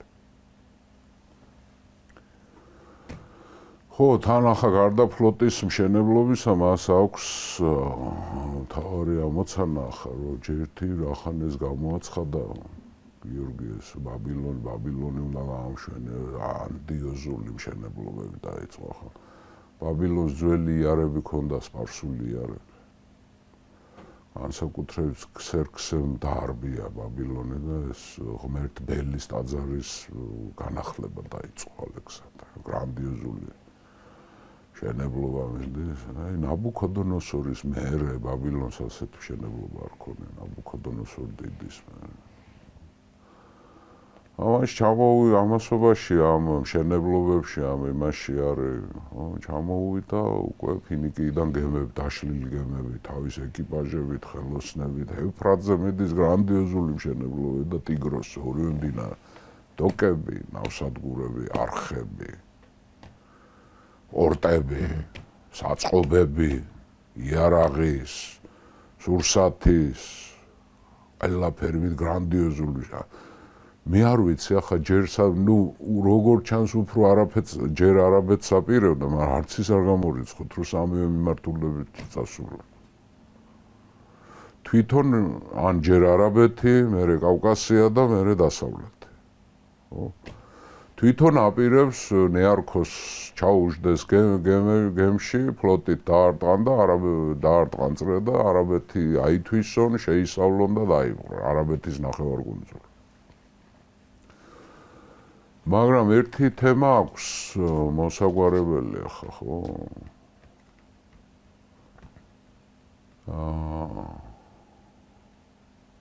თვითონ დადის ამ ევრფრატსა თვითონ ესრება ყველაფერს ისი თვალის ქვეშ ხდება ამოწმებს რამოდენიმე 10,000 კაცი მუშაობს ჯარისკაცები მონები ხელოსნები სპეციალისტები მეზღვაურები აი თვითონ მასშტაბები ძალიან ბევრ თანამედროვე ადამიანს უჭირს მასშტაბების წარმოდგენა აი ამ ხელას როგორ გააკეთებდა ამ ხელა ქორწილს როგორ გააკეთებდა ამ დენჯარი როგორ ეყოლებოდა ძირფასო მეგობრებო თუ ჩვენ მასშტაბებს შევადარებთ ძველი სამყარო ანუ ანტიკური სამყარო გაცილებით უფრო დიდი და მასშტაბური იყო ვიდრე იგივე შუა საუკუნეები შეზაუკუნე დაპატარავებული ყველაფერი. მოსახლეობის რაოდენობით. მოსახლეობაც, მასშტაბებიც, გიორგი, ახლა ეს რეებს აშენებს, მინდა რაც კი მე შუა საუკუნეებში ევროპელი მეფეები იყვნენ 500 წლის განმავლობაში იმის 1000-ს ვერ აშენებდნენ. იმის 1000-ს ვერ აშენებდნენ. ამან 10,000 კაცი დასვა ქორწილში 10,000 დასვა კი 100,000 დასვა 10,000 აქორწინა და 10,000 წყვილი 100 წლიანი ომი რო იყო ინგლისის და საფრანგეთის მეფეები რო ებრძოდნენ ერთმანეთს 12,000 კაცზე მეტი აზენკურში და იმაში კი არავდა 3,000-4,000 კაცი ითვლებოდა არმია ამას ავდა ერთ ქალაქში გარნიზონები და ესე მანამდე სპარსელები გრანდიოზულობა აი რომის იმპერია ავიღოთ შევადაროთ და ვინ გაიმეორა ევროპაში რომის იმპერია მასშტაბებით რა ქვია კომუნიკაციებით ევროპაში დაარსებული ქალაქების ნახევარი რომაელების დაარსებული ძვირფასო მეგობრებო ისეთი ქალაქები როგორც არის პარიზი რომა კი იყო კელტური დასახლება იყო მანამდე ლონდონი პარიზი ვენა მადრიდი ეს რა ვიცი ახლა კეოლნი რომელი ჩამოგითვალოთ რომელი არაა რომაელების დაარსებული ნიუკასლი ახალციხე ასე გამოდის ვის დაარსებული სულ რომაელების ბერძნების დიდი მეფეების და ასე შემდეგ მე რა არის ახლა ვიღაცამ შეიძლება თქვა ამ ხელა ფინანსები სად არის ეს ფინანსები გახსნა ალექსანდრე ის 200,000 ტალანტი, ვერცხლის ტალანტი თუ არ ვიცი 30,000 ოქროს ტალანტი, ეს ყველაფერი გამოყარა, მოჭრა. მოუშვა დაატრიალა. ოქრო არის სისხლი. პირველი გლობალური იმპერია. აბარა ისინი ინახავდნენ. ის მასშტაბურობაც ამას ამბობს. აქემენდები 200 წელი აგროვებდნენ ალექსანდრესთვის ამას. ოღონ ამან მისცა გამოყენება. ამან გამოყენება და ქალაქები მერე ნახე მისი მემკვიდრეების დროს რა ხდება რამე კი გრანდიოზულობა მერე კი არ დამთავრდა ისინი თავიანთ სახელობის ქალაქებს აშენებენ ანტიოქია რო გაგვიგია სახელი ძვირფას მეგობრებო ჩვენი ეკლესიის წიაღია ანტიოქია საიდან მოდის ნეტა ალექსანდრეს დიადოხები და დიადოხოსები და ეპიგონები მემკვიდრეებიდან მოდის მოდაში იყო ქალაქის დაარსება. მეფე თუ იყავი რაღაცა ხელისუფალი რაღაც შენი სახელობის ეს. აგერ ჩვენ მეზობელს ტიგრანაკერტი აქვს დაარსებული სომხეთის მეფეს. ჩვენთან არ იყო იბერიის სამეფო, არ არის ელინისტური სამყაროს ნაწილი, იმიტომ რომ ელინიზმი გულისხმობს ერთ რამეს, ბერძნები უნდა ცხოვრობდნენ. აღმოსავლეთ საქართველოს ბერძნული დასახლებები არა. აი კოლხეთი დასავლეთის ელინისტური გავლენის ქვეშ იყო, რა თქმა უნდა. პონტოს სამეფო, რომელიც დაახლოებით 80% ლაზური მოდგმის ხალხი ცხოვრობდა, დაახლოებით 20% ბერძნები იყვნენ, ის ელინისტური იყო. ისე მე საერთოდ მომხრევა, რომ პონტოს სამეფო საქართველოს ისტორიის სახელმძღვანელოში უნდა ჩვენი არის. ჩვენია. რატო ვთქვით პონტოს სამეფოზე უარმი არ ვიცი. ამ სამეფოს 80% მოსახლეობა იყო ქართველური მოდგმის ტომებით დასახლებული და მითრიდატეს შვილს ტახტის მემკვიდრეს საერთოდ ქართული სახელი ერქვა მახარე. მახარე ერქვა? მახარე ერქვა. ეს სიკვდილით დაждეს იმას, იმიტომ რომ მახარეს უნდა კოლხეთის დამოუკიდებლობის მოპოვება და იქ როგორ წერია, იცი, კოლხთა ძველი დიდების აღდგენა უნდოდა. ანუ ქართული წარმოდგენა არა გვაქვს შენს იმაზე, რა ვქნა. ხა ბევრი იძახის როგდის გადახვალ საქართველოს, ჯერ არა, თვითფას მეგობრო, აი თუ რაშიც ვართ დარწმუნებული მე და ბატონი გიორგი, რომ როგორ უნდა ვიმოქმედოთ, ეს არის საქართველოს ისტორია მე უფალი მოგწევს ამის. უნდა აუცილებლად იქნება. აუცილებლად, ოღონდ მე. ჯერ ევროპის საფუძვლე. იცით რატომ ძვირფას მეგობრებო, ან მეზარება, ან თავს ვარიდებ კი არა. არა. საქართველოს ისტორია, აი ამას რო ნახავთ, ამას რო ბევრ რაღაცები ხო შეგეცვალათ წარმოდგენა. ხო? ახლა მე ამას რომის იმპერია რო დაემარდო, ჯერ რესპუბლიკა და მე რომი და რომი დიდხანს გაგრძელდა. აი ამის ფონზე მე სულ სხვანაირად დაინახავთ თქვენ საკუთარ ისტორიას, ძვირფასო ქართველებო და მე საკუთარ ისტორიას ჩვენ გვაქვს პრიმიტიული დამოკიდებულება, რომ ხმალაობის მეტი აფერი არ იყო ჩვენთან. და ბაშიაჩუკი და მაია წმეთელი.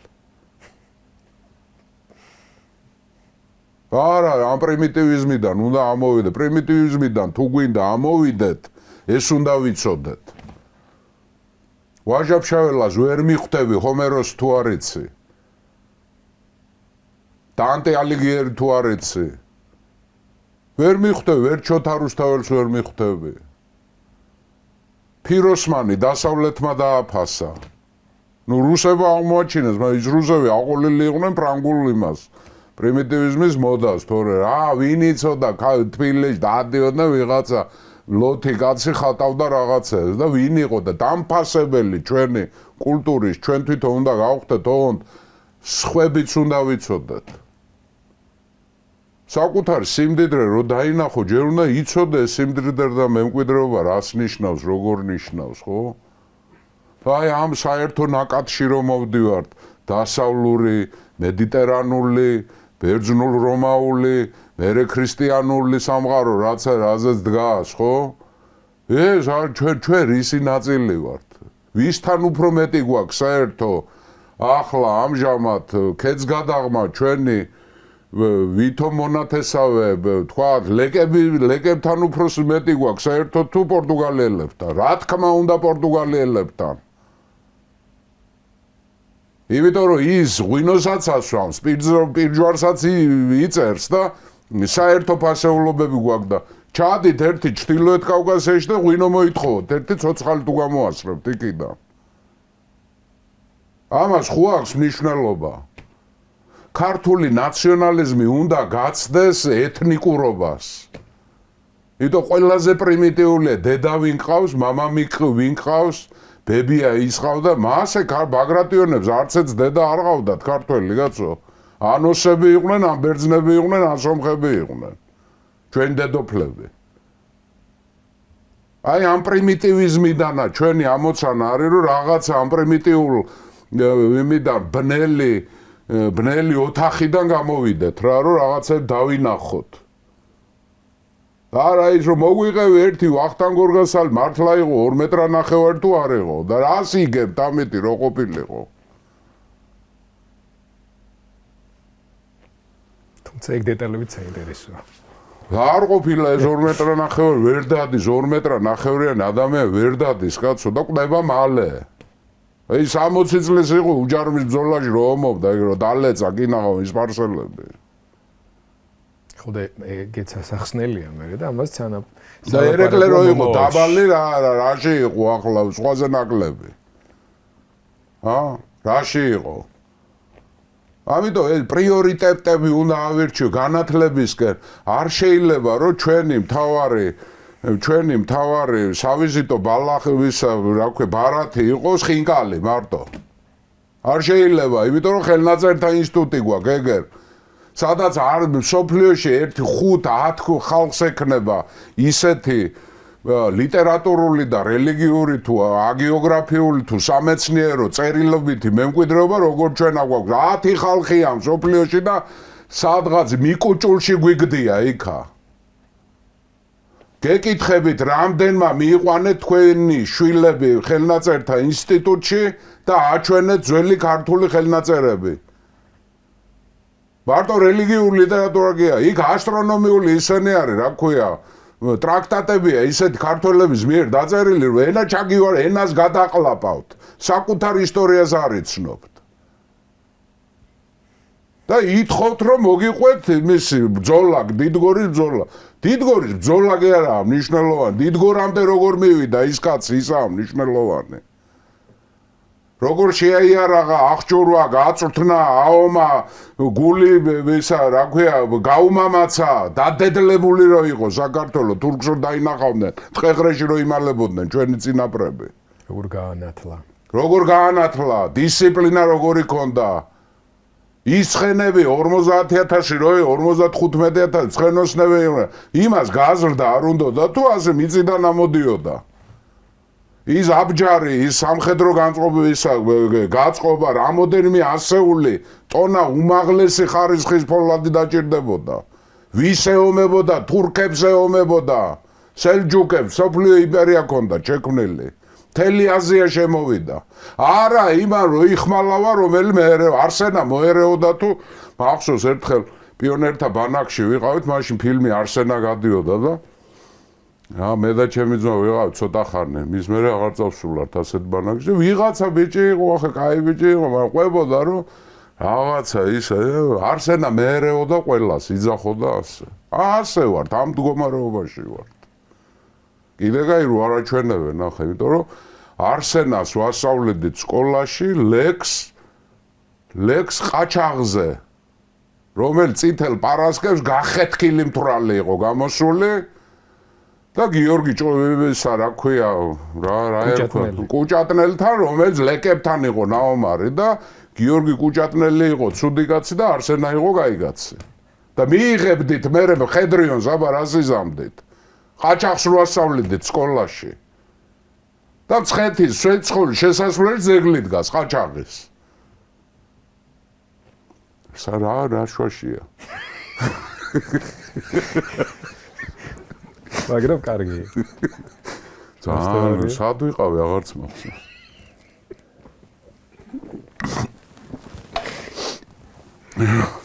ძალიან გავჭენდი რა ძალიან. აი როგორ ცოტა მაკლია რომ საქართველოს ისტორიაზე გადმოვიდა. ტყუილად ეჩხუბე იმ გასახვეში. აშკარად შენ თვითონ გინდა მაგაზე ბევრი ლაპარაკი და თავს იკავებ და ამოხეთქე იმისი არ იყოს იმ ქართული მდიდარეების ამბავზე რომ ლაპარაკობ. ხო, ნუ ესეა. გლობალურ გეგმებზე შემდგომზე არქოსის ფლოტიდან გადმოხვდი არსენას. ძალიან მოძრაობს მეც ალექსანდრესი არ იყოს. ის ცხენით მაიზადე მე აგერ სტუდიაში ვზივარ შენთან. ბოდიში წიფასო მეგობრებო, ვინავატი ვარ. ხო. დაუბრუნდეთ ალექსანდრეს გეგმებს და მისნების წინასწარმეტყველებას. ამახსენდა ხახა ეს თვითონ დადის ამეფრეს მნიშვნელოვანია, რომ დადის ათვალიერებს ამეფრას. შენებლობას, ფლოტი, დოკები, ის როგორ ჩამოდის, როგორ მუშაობს, აგულიან ჯარების მოკრება და მაკედონიიდან, თრაკიიდან, მცირე აზიიდან, ლიდიიდან ჯარები ჩამოდის.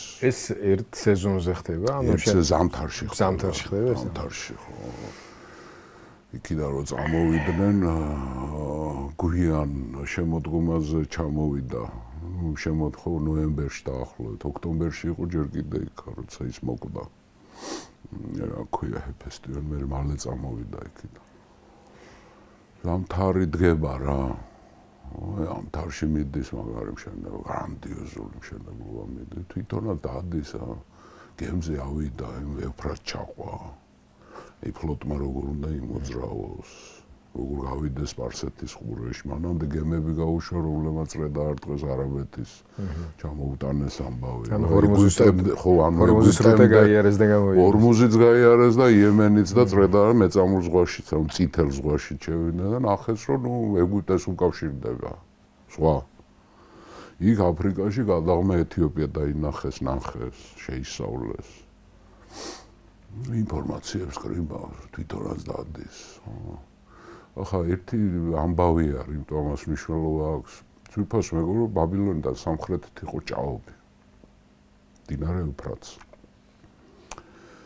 რატო იყო ეს ადგილი დაჭაობებული? იმიტომ ძველ დროს ჯერ კიდევ ასურეთისა და ახალი ბაბილონის სამეფოს დროს აქ გააკეთეს წყალსაცავი.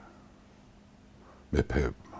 ჯერ ასურელებმა, მერე ბაბილონელებმა და მანამდეც როგორც ჩანს, ახლა რატო გააკეთეს ეს წყალსაცავი?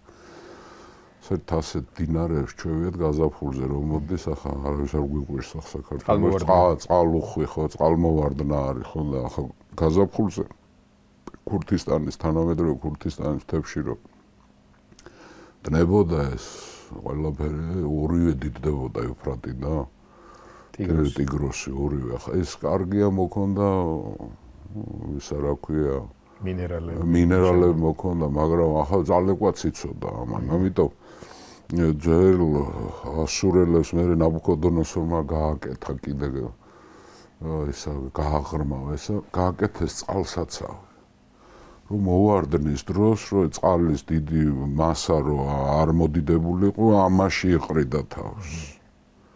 როცა იწრიტებოდა ზაფხულში, მე ესეც იწრიტებოდა, მაგრამ ჭაობი იყო.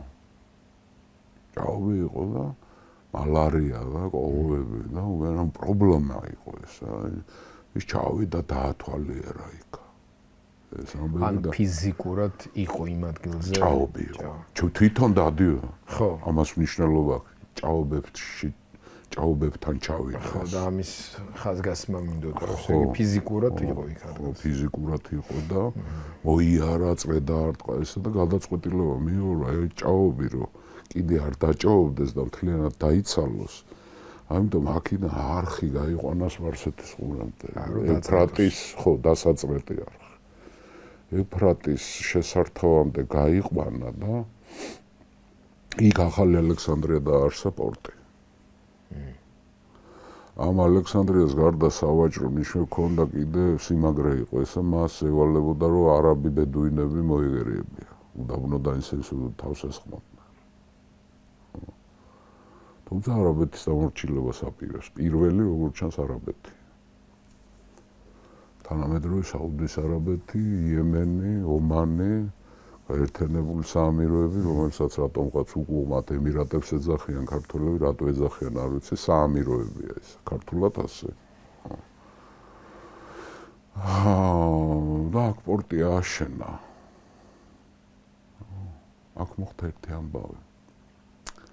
არ ვიცი, ალბათ გინახავთ სადმე თუ არა და შეიძლება გადააწყდეთ აწი. ძველმა ბერძნებმა იცოდნენ მზის საწინააღმდეგო ქუდი ჰქონდათ, კავსია ერქვა. ფართო თავსაბურავი. სომბრერო ახლა რო ვთქვათ მარტივად პრიმიტიულად, რაც სომბრერო აქვთ მექსიკელებს, ისეთი ჰქონდათ კავსია ბერძნებს, რო სიცხისგან დაეცვათ, ფართე ქუდია. ეს გემზე რომელსაც თვითონ მართავდა ხანდახან, საჯეზე თვითონ ყველაფერი იცოდა. ეს კავსია ერქვა, ისა ეხურა თავზე, მაგრამ ამ კავსიას გარედან ჰქონდა დიადემა სამეფო. ოქროს დიადემა. დიადემა არ არის გვირგვინი, დიადემა არის რკალი. რომელიც განგასხვავებს შენ სხვისგან, რომ ოქროს დიადემა ქონდა, ანუ მეფეა. მოხდა ასეთი კურიოზი იქ, რომ ქარი ამოვარდა ევფრატს, როცა ამ ჭაობებს ათვალიერებდა. ეს კავსია წაიღო ქარმა, თავის დიადემით. ჩავარდა წყალში. არის ორი ერთმანეთის გამორიცხავი ცნობა. ერთი ცნობა გვეუბნება, რომ ფინიკიელი მეზღვაური გადახტა და ეს ამოიტანა კავშირი. მაგრამ რო ცურვაში ხელი არ შესძლოდა თითქოს და ეს დიადემა თავზე დაიდგა, იმანდა ისე გამოცურა. რო ამოიყვანეს, მე ალექსანდრემ ორმაგად ორი გადაწყვეტილება მიიღო, ერთი ოქროს ტალანტია ჩუქა. და მეორე გაჯოხა, რომ მეფისთვის რაფერ დაიხურეთავს, როგორ დაიხურეთავს. არა არის მეორე ცნობა, რომ ეს საერთოდ სელევკოსი იყო, ვინც გადახტა. და ეს დიადემა დაიდგა თავზე და ისე გამოცურა გემისკენ. ხო და ნუ მე ამბობდნენ უფრო სელევკოსის დროინდელი ლეგენდა არის, რომ აი სელევკოსი მეფე იყო. მე მეფე გახდება აზიის და ბაბილონის მეფე გახდება. ბაბილონის მისი იქნა სელევკიდების დინასტია, რომელსაც სპარსელებს ხო იცი ეს სახეა. სულუკიანები ხო, სულუკიანი არ გეგონოთ ძვირფას მეგობრებო. სპარსულად სელევკიდების დინასტიას ეძახიან სულუკიანები. ხო, ნუ 323 წლის გაზაფხული მოვიდა და ჰეფესტიონის დაკრძალვა მოდის უკვე. ახლა ეს სიმბოლიზმიც არის ალექსანდრეს და ჰეფესტიონის ურთიერთობა, იმიტომ რომ ბერძნებისთვის ეს არის აქილევსის და პატროკლესი, შუამდინარელებისთვის, ასურელებისთვის, აქადელებისთვის, ნუ ახშუმერები უკვე აღარ არიან, მაგრამ აინც მათი მემკვიდრეები არიან ეს ხო ბაბილონელები, ეს გილგამეში და ენქიდუ, ეს გასაგები თემა, დაღუპული მეგობარი. ხო გრანდიოზული ახლა იქ აღწერილია რაღაცები ერთმანეთს გამორიცხავება, მაგრამ ფაქტი ერთია გრანდიოზული და კოცონზე დაიწვა ჰეფესტიო. სამდე და ამას განახორციელებდნენ მან თეორები არიან რელიგიური ელჩები. ალექსანდრემ თეორები გააგზავნა ამონის ტაძარში ეგვიპტეში. კითხვით როგორი პატივი ვცეთ ჰეფესტიონს, როგორც ღმერთს თუ როგორც გმირს. ამონიდან ამონის ტაძრში და მოვიდა პასუხი, რომ მხოლოდ და მხოლოდ როგორც გმირს. გმირს და არა ღმერთს. ნუ დააკრძალეს ეს, დაწვეს ჰეფესტიონი, რომ ალექსანდრე არის მძიმე ხასიათზე, მაგრამ მაინც გადააქვს მზადება მინდის და უკვე ჩვენ უნდა ვიაროთ უკვე დღეების მიხედვით, იმიტომ ცნობილია ჩვენთვის. 31 მაისს 323 წლის 31 მაისს მან მოაწყო ნადიმი ნეარქოსის საპატივცემულოდ. და სარდლები არიან, თან იქეიფეს, დრო გაატარეს და თან გეგმავენ. ამ ნადიმზე მათ მიიღეს გადაწყვეტილება, რომ 7 ივნის უკვე უნდა გავიდეს ფლოტი და ალექსანდრე მიყვება ფლოტს.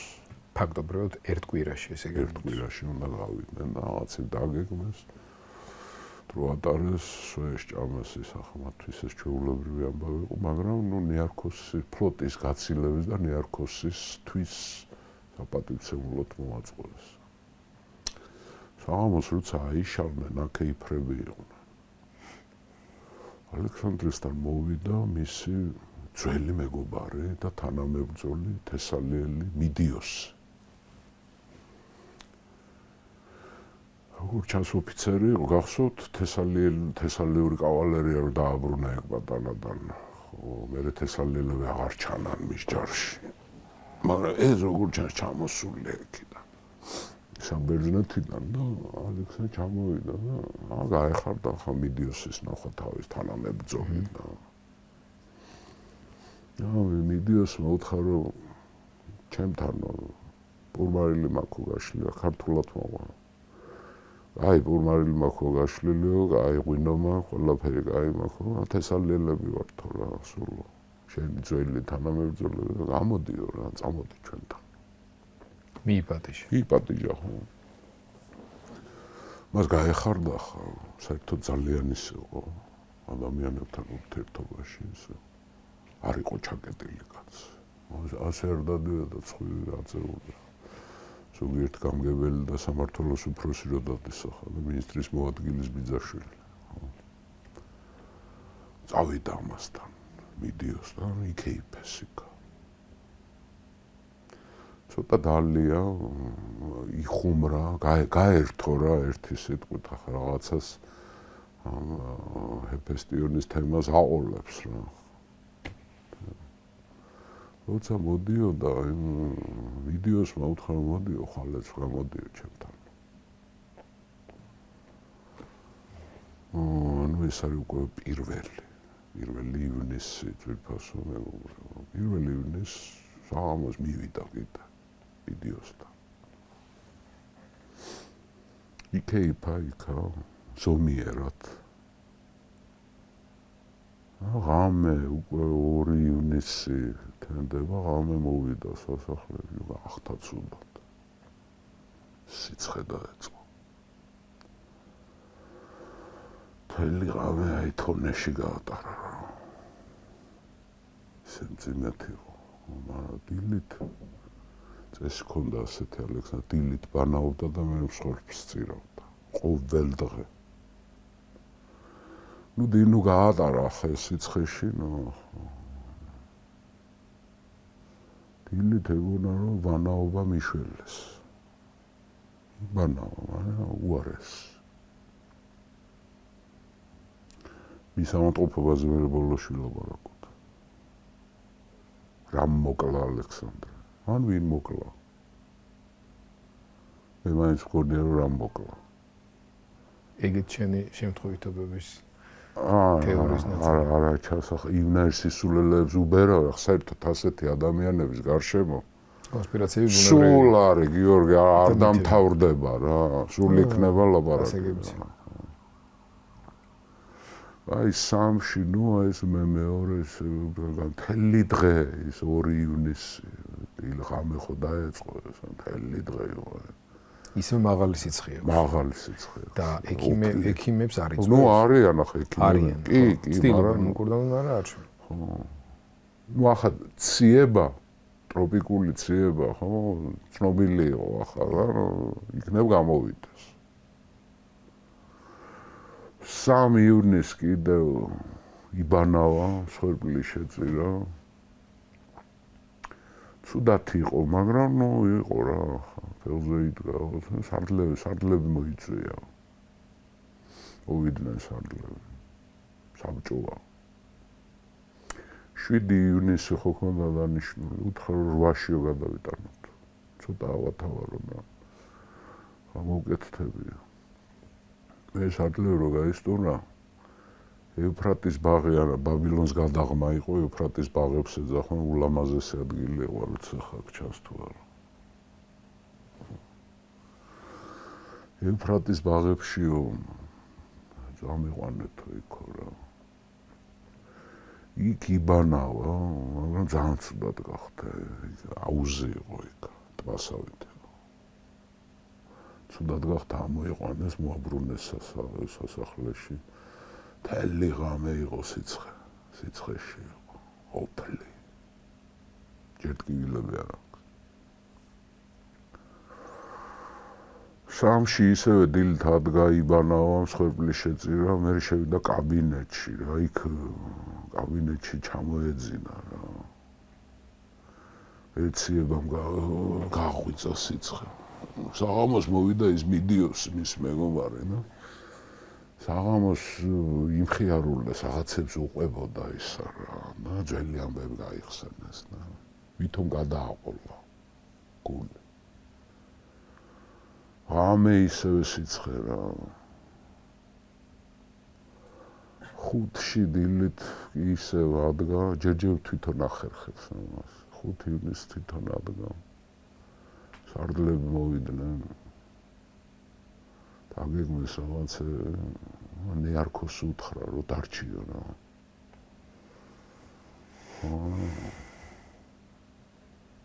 მთელი დღე აყოლებდა ნეარქოს იმ თავის ფლუტით რომ მოდიოდა იმ თავგადასავალს. სხვაზე გადაგხდა როგორ გადაგხდა გემები ისე როცა ინდოეთიდან წამოიყვანა ფლოტი ნიარქოსმა ამას აყოლებს კი ახლა 1000 ჯერ ეკნებოდა იმას მოყოლი მაგრამ ეს აყოლა ხა ნიარქოსი უყვარდა ძალიან და პატივსცემდა და ისიც უყვებოდა ახლა მეფეს მერე ნუ აი მხია ბავშვით იყო ეს ამ ხიარულობდა რაიმეცო ამოვალო გემზე და მეცო დავათვალიერე ის კუნძულებზე უყვებოდა რომ აღმოაჩინა და რაღაცებით ეს სპარსეთის ყური ანუ მერე ნიარქოსი წავიდა ამე კიდე ნუ სიცხე და ტკივილები დაეწყო მთელი სხეული ტკივა ექვსი ისევ განაობა მსხვერპლი თათბირი ისევე ტკივილები უკვე ტკივილები დაეწყო შვიდში უკვე დილით ვერ იბანავა და მსხვერპლი შეწირა და მოითხოვა სასახლის წინ აუში მაბანავეთო რა ჩაიყვანეს იქ რო აბანავეს გონება დაკარგა უკვე მერე მოვიდა ისევე ჭკუაზე თათბირი ისევ ჩაამთათბირებს არ ეშვება რა ეს შვიდში ეს 8-ში ვართ ხო უკვე 8-ში იყო გადადო ლაშქრობა უგონ თარიღი აღარ დაასახა თუნდაც ვარ თან სარდლებს უთხრა რომ აღარ წახვიდეთო თქვენ სასახლეებშიო დარჩითო ჩემთან უკვე რაღაცას გრძნობს დარჩნენ სარდლები იქვე არიან ისევე უმძიმესი ღამე 9-ში დილი თვითონ უკეთ საერთოდ ამბობენ ხოლმე სიკვდილის წინ ადამიანმა მოbrunება იცის რაღაცა უკეთესად არის 9-ში ვითომ უკეთესად იყო მსხვერპლი თვითონ შეწირა უკვე რა შუადღეს ჩაეძინა და ეძინა ძილის პრობლემა ქონდა ხურვებამ გამოაღვიძა რა ხურვებამ გამოაღვიძა ძალიან ცუდად არის არდლები შემოვიდნენ ყველა იცნო გიორგი მაგრამ ენა ქონდა წართმეული უკვე ვეღარ ელაპარაკებოდა მაგრამ იცნო ესე 10-ში უკვე გავარდა ახლა ბანაკშიც, ჯარშიც, ხალხშიც, ქალაქშიც რო ყდება რა მეფე ახლა იმას ვინ დამალავდა არათუ დამალავდა ჯარი მიაწყდა სასახლეს რო გვაჩვენეთ მეფე ახლა ჯარმა გაიგო ეს ამბავი და მოითხოვა მეფის ნახვა ჯარმა მოითხოვა მეფის ნახვა ახლა ეს ჰეტერები და გვარდია და სარდლები ამშვიდებენ ჯარს ნუ გეშინია ცოცხალია ცოცხალ ვეღარ გაუძლეს და იძულებული ვერ გააჩერეს ჯარი შეიძლება გადავიდეთ სურათს ის სურათი ბარემ მოდი თავიდან დავიწყებ ის ამოვიდა ჯარის ეს ხო გიორგი ჯარმა მოითხოვა შეხვედრა აი უკვე სხვა სურათზე ვარ ჩვენ უკვე ალექსანდრეს ბოლო დღე არის ეს არის როქსანა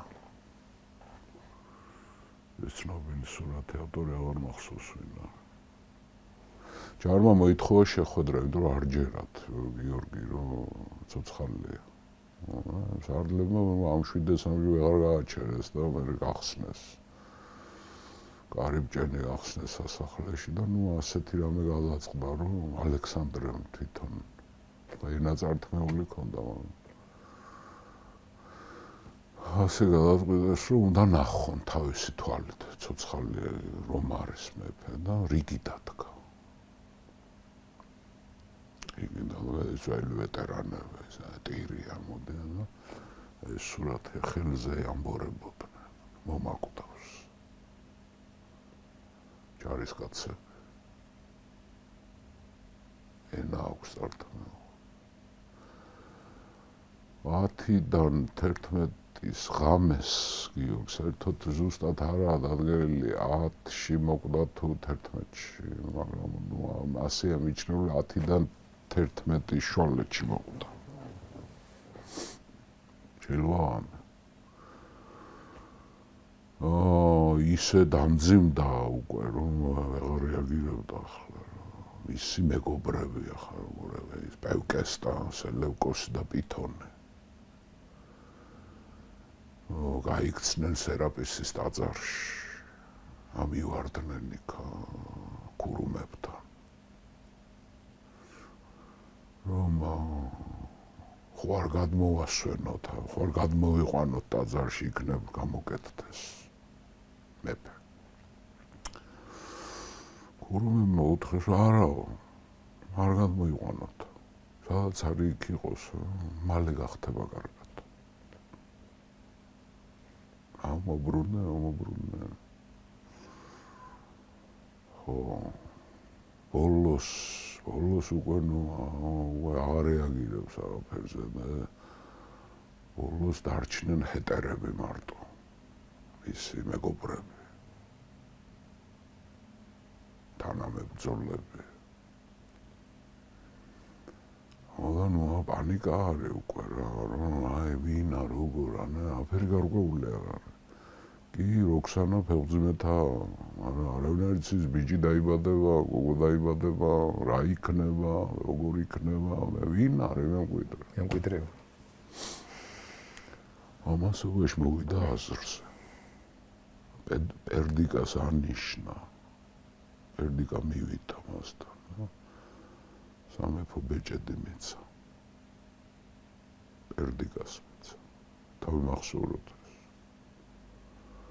პერდიკას ანიშნა. მერე იქ წავიდა უკვე რომ მოვიდა ასე მოსრება უნდათ რა მეფეო ვის უტოვებ შენ სამეფოს მეფეო გითხარი ხა ეს უკვე არ ვიცი ცოტა ლეგენდას აკავს მისი ბოლო სიტყვები თუმცა არც ეს არ არის გამორიცხული რომ აი ვის უტოვებ სამეფოს ვის უტოვებ პერდიკას რომ ბეჭედი გადასცა ეს ფაქტია მაგრამ ვის უტოვებ მეფეო ვის უტოვებ თითქოს და ბოლო სიტყვა ამოიხრიალა იყო საუკეთესოს ეს არის დაანგრევა მისი შექმნილი ეს ყველა თავს საუკეთესოდ თulis და მართლაც რომელია აქ მეორე ალექსანდრე რომელია არცეთი ხოლმე თითქოს და ბოლო სიტყვები იყო თქვა რომ სისხლს ხედავ ჩემ სარეცელთან და მოკვდა ალექსანდრე ძვირფასო მეგობრებო ახლა ფიქრობდით მე და გიორგი რა ჯობია სიკვდილის მიზეზი როგორ ჩანს მე დარწმუნებული ვარ ამაში ანტიფითა მკვდარი ან შავი ჭირითა მკვდარი ან ციებით, ტროპიკული ციებით. ვიღაცები ფიქრობ, არ მთქვათ ახლა რაღაც. ვიღაცები ხო იცით, ასეთი ადამიანის სიკვდილი ყოველთვის არის საკამათო. ვარ მოწამლეს. ვიღაცას უნდა მოტივი ვის ქონდა, ახლა დანაშაულში მოტივი გადამწყვეტია ხო. ზოგი ასიძახ, ზოგი რაღაცა ლოგიკურს, ზოგი ბჟუტურობს რაღაცა. ნუ ბანალურობის ჩარჩოში ვერსია რომ ალექსანდრე შეიძლება ჩვეულებრივი ადამიანი დაავადებულიყო და მოკვდა იქ იმგენზე დაავადდა იქ ეთყობა იმ ჭაობებდა შირო იყო არის მოსაზრება ვითომ ანტიპატრე მოაწამლია მოკლა ვითომ ერთი ამას წინათ ნახე ნუ აი ყბაჭაო მივარ და ვიღაცა უბერავდა იმაზე ვიასად ისტორიზე რომ ის არისტოტელე მოუგლებია ახლა კარგით რა ხალხო რა ახლა იმას ვერ გავაგებიებ თვინც ესა თქვა რა მე დარწმუნებული ვარ რომ მოკვდა ანტიფით ან მუცლის ტიპით ან ციები ტროპიკული როგორ ჩანს ტროპიკული იქ დაემართა იქ და ტბაზე დამშრალ ტბაზე ჭაობში რომ დაბორიალობდა იქ დიადემა დაკარგა იქ რაღაც იქ მოკვდა ესე რომ მე გავაგზავნებთ რაღაცებს ჩვენ ძვირფასო მეგობრებო ასე მოკვდა ალექსანდრე მაკედონელი 32 წელზე ცოტა მეტი ხნის ახლა შეეხება შეფასებებს, მოდი ეს მერე დავიწყოთ უკვე ჩვენ ახლა ბიოგრაფიულად მოვყევით დასასრული მისი ამ მართლაც რომ გამორჩეული პერსონის სამყაროს ისტორიაში. ხო და ასე რომ მოკვდა ალექსანდრე დიდი გვარად არგიადი ეროვნებით მაკედონელი თვითშეგნებით ჯერ ბერძენი, მერე კოსმოპოლიტი მამა მისი ფილიპე მაკედონიის მეფე დედა მისი ოლიმპიადა იგივე მირტალა იგივე სტრატონიკა იგივე მირტალიდა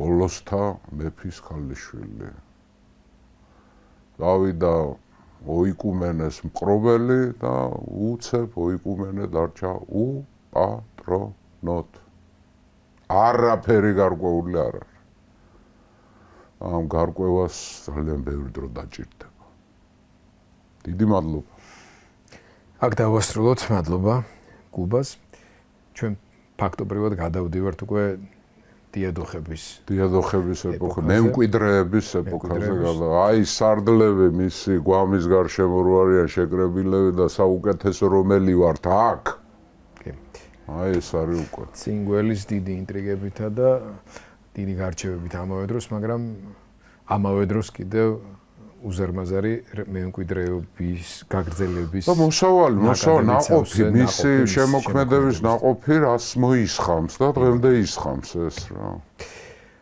მადლობა უთხრათ მაყურებელს რომელიც გამოყვა დღევანდელ მოგზაურობაში დიდი ბოდიში ძვირფასო მეგობრებო ვინმე თუ რაღაც მაგრამ მხოლოდ კეთილი გულით იმიტომ რომ მე ვარ მოყვარული პირველ რიგში ჩემი სამშობლოსი საქართველოსი ქართველი ხალხის ერთგული ვარ და მინდა რომ ქართველები ვჯობდეთ მსხვერპლს ოღონდ რითი განათლებით, მიღწევებით, წარმატებებით, მეცნიერებით, სპორტით ყველაფრით, იმიტომ რომ ყველანაირი ნიჭი და გონება და ტალანტები გვაჩუქა უფალმა, რომ ჩვენ ვიყოთ ერთ-ერთი საუკეთესო და წარმატებული ერი და სახელმწიფო მსოფლიოში და არა ის რომ რაღაცა არასრულფასოვნების კომპლექსი გქონდეს არა ის რომ ტყუილების გჯეროდეს და სიმართლის მოთხოვნილება ჩვენ ქვეყანაში არ იყოს და ასე შემდეგ. ამიტომ დიდი ბოდიშ თუ ვინმე საკუთარ თავი დაინახეთ იქა, ნუ ბოდის გიხდით, მაგრამ იზანში მოხვედრილია. თუ საკუთარ თავს დაინახოთ, ცუდი არ არის. და ისიც გასაგები გახდა რაოდენ საინტერესო იქნება მონაკვეთი, როცა ჩვენ დავიწყებთ უკვე საქართველოს ისტორიის. სულ სხვანაირად დაინახავთ ძვირფასო მეგობრები მერწმუნოთ სხვანაირად შეიცნობთ საკუთარ სამშობლოს და გაცილებით უფრო დააფასებთ საქართველოს რა. მადლობა უთხრათ ისტორიკოს გუბას სანიკიძეს. ჩვენ შეხვდებით ერთმანეთს ზუსტად ერთ კვირაში. დასასრულს კიდევ ერთხელ შეგახსენებთ, გამოიწეროთ ჩვენი არხი, მოიწონოთ ჩვენი გადაცემები, გაუზიაროთ თქვენს ახლობლებს და მეგობრებს. მადლობა ნახვამდის.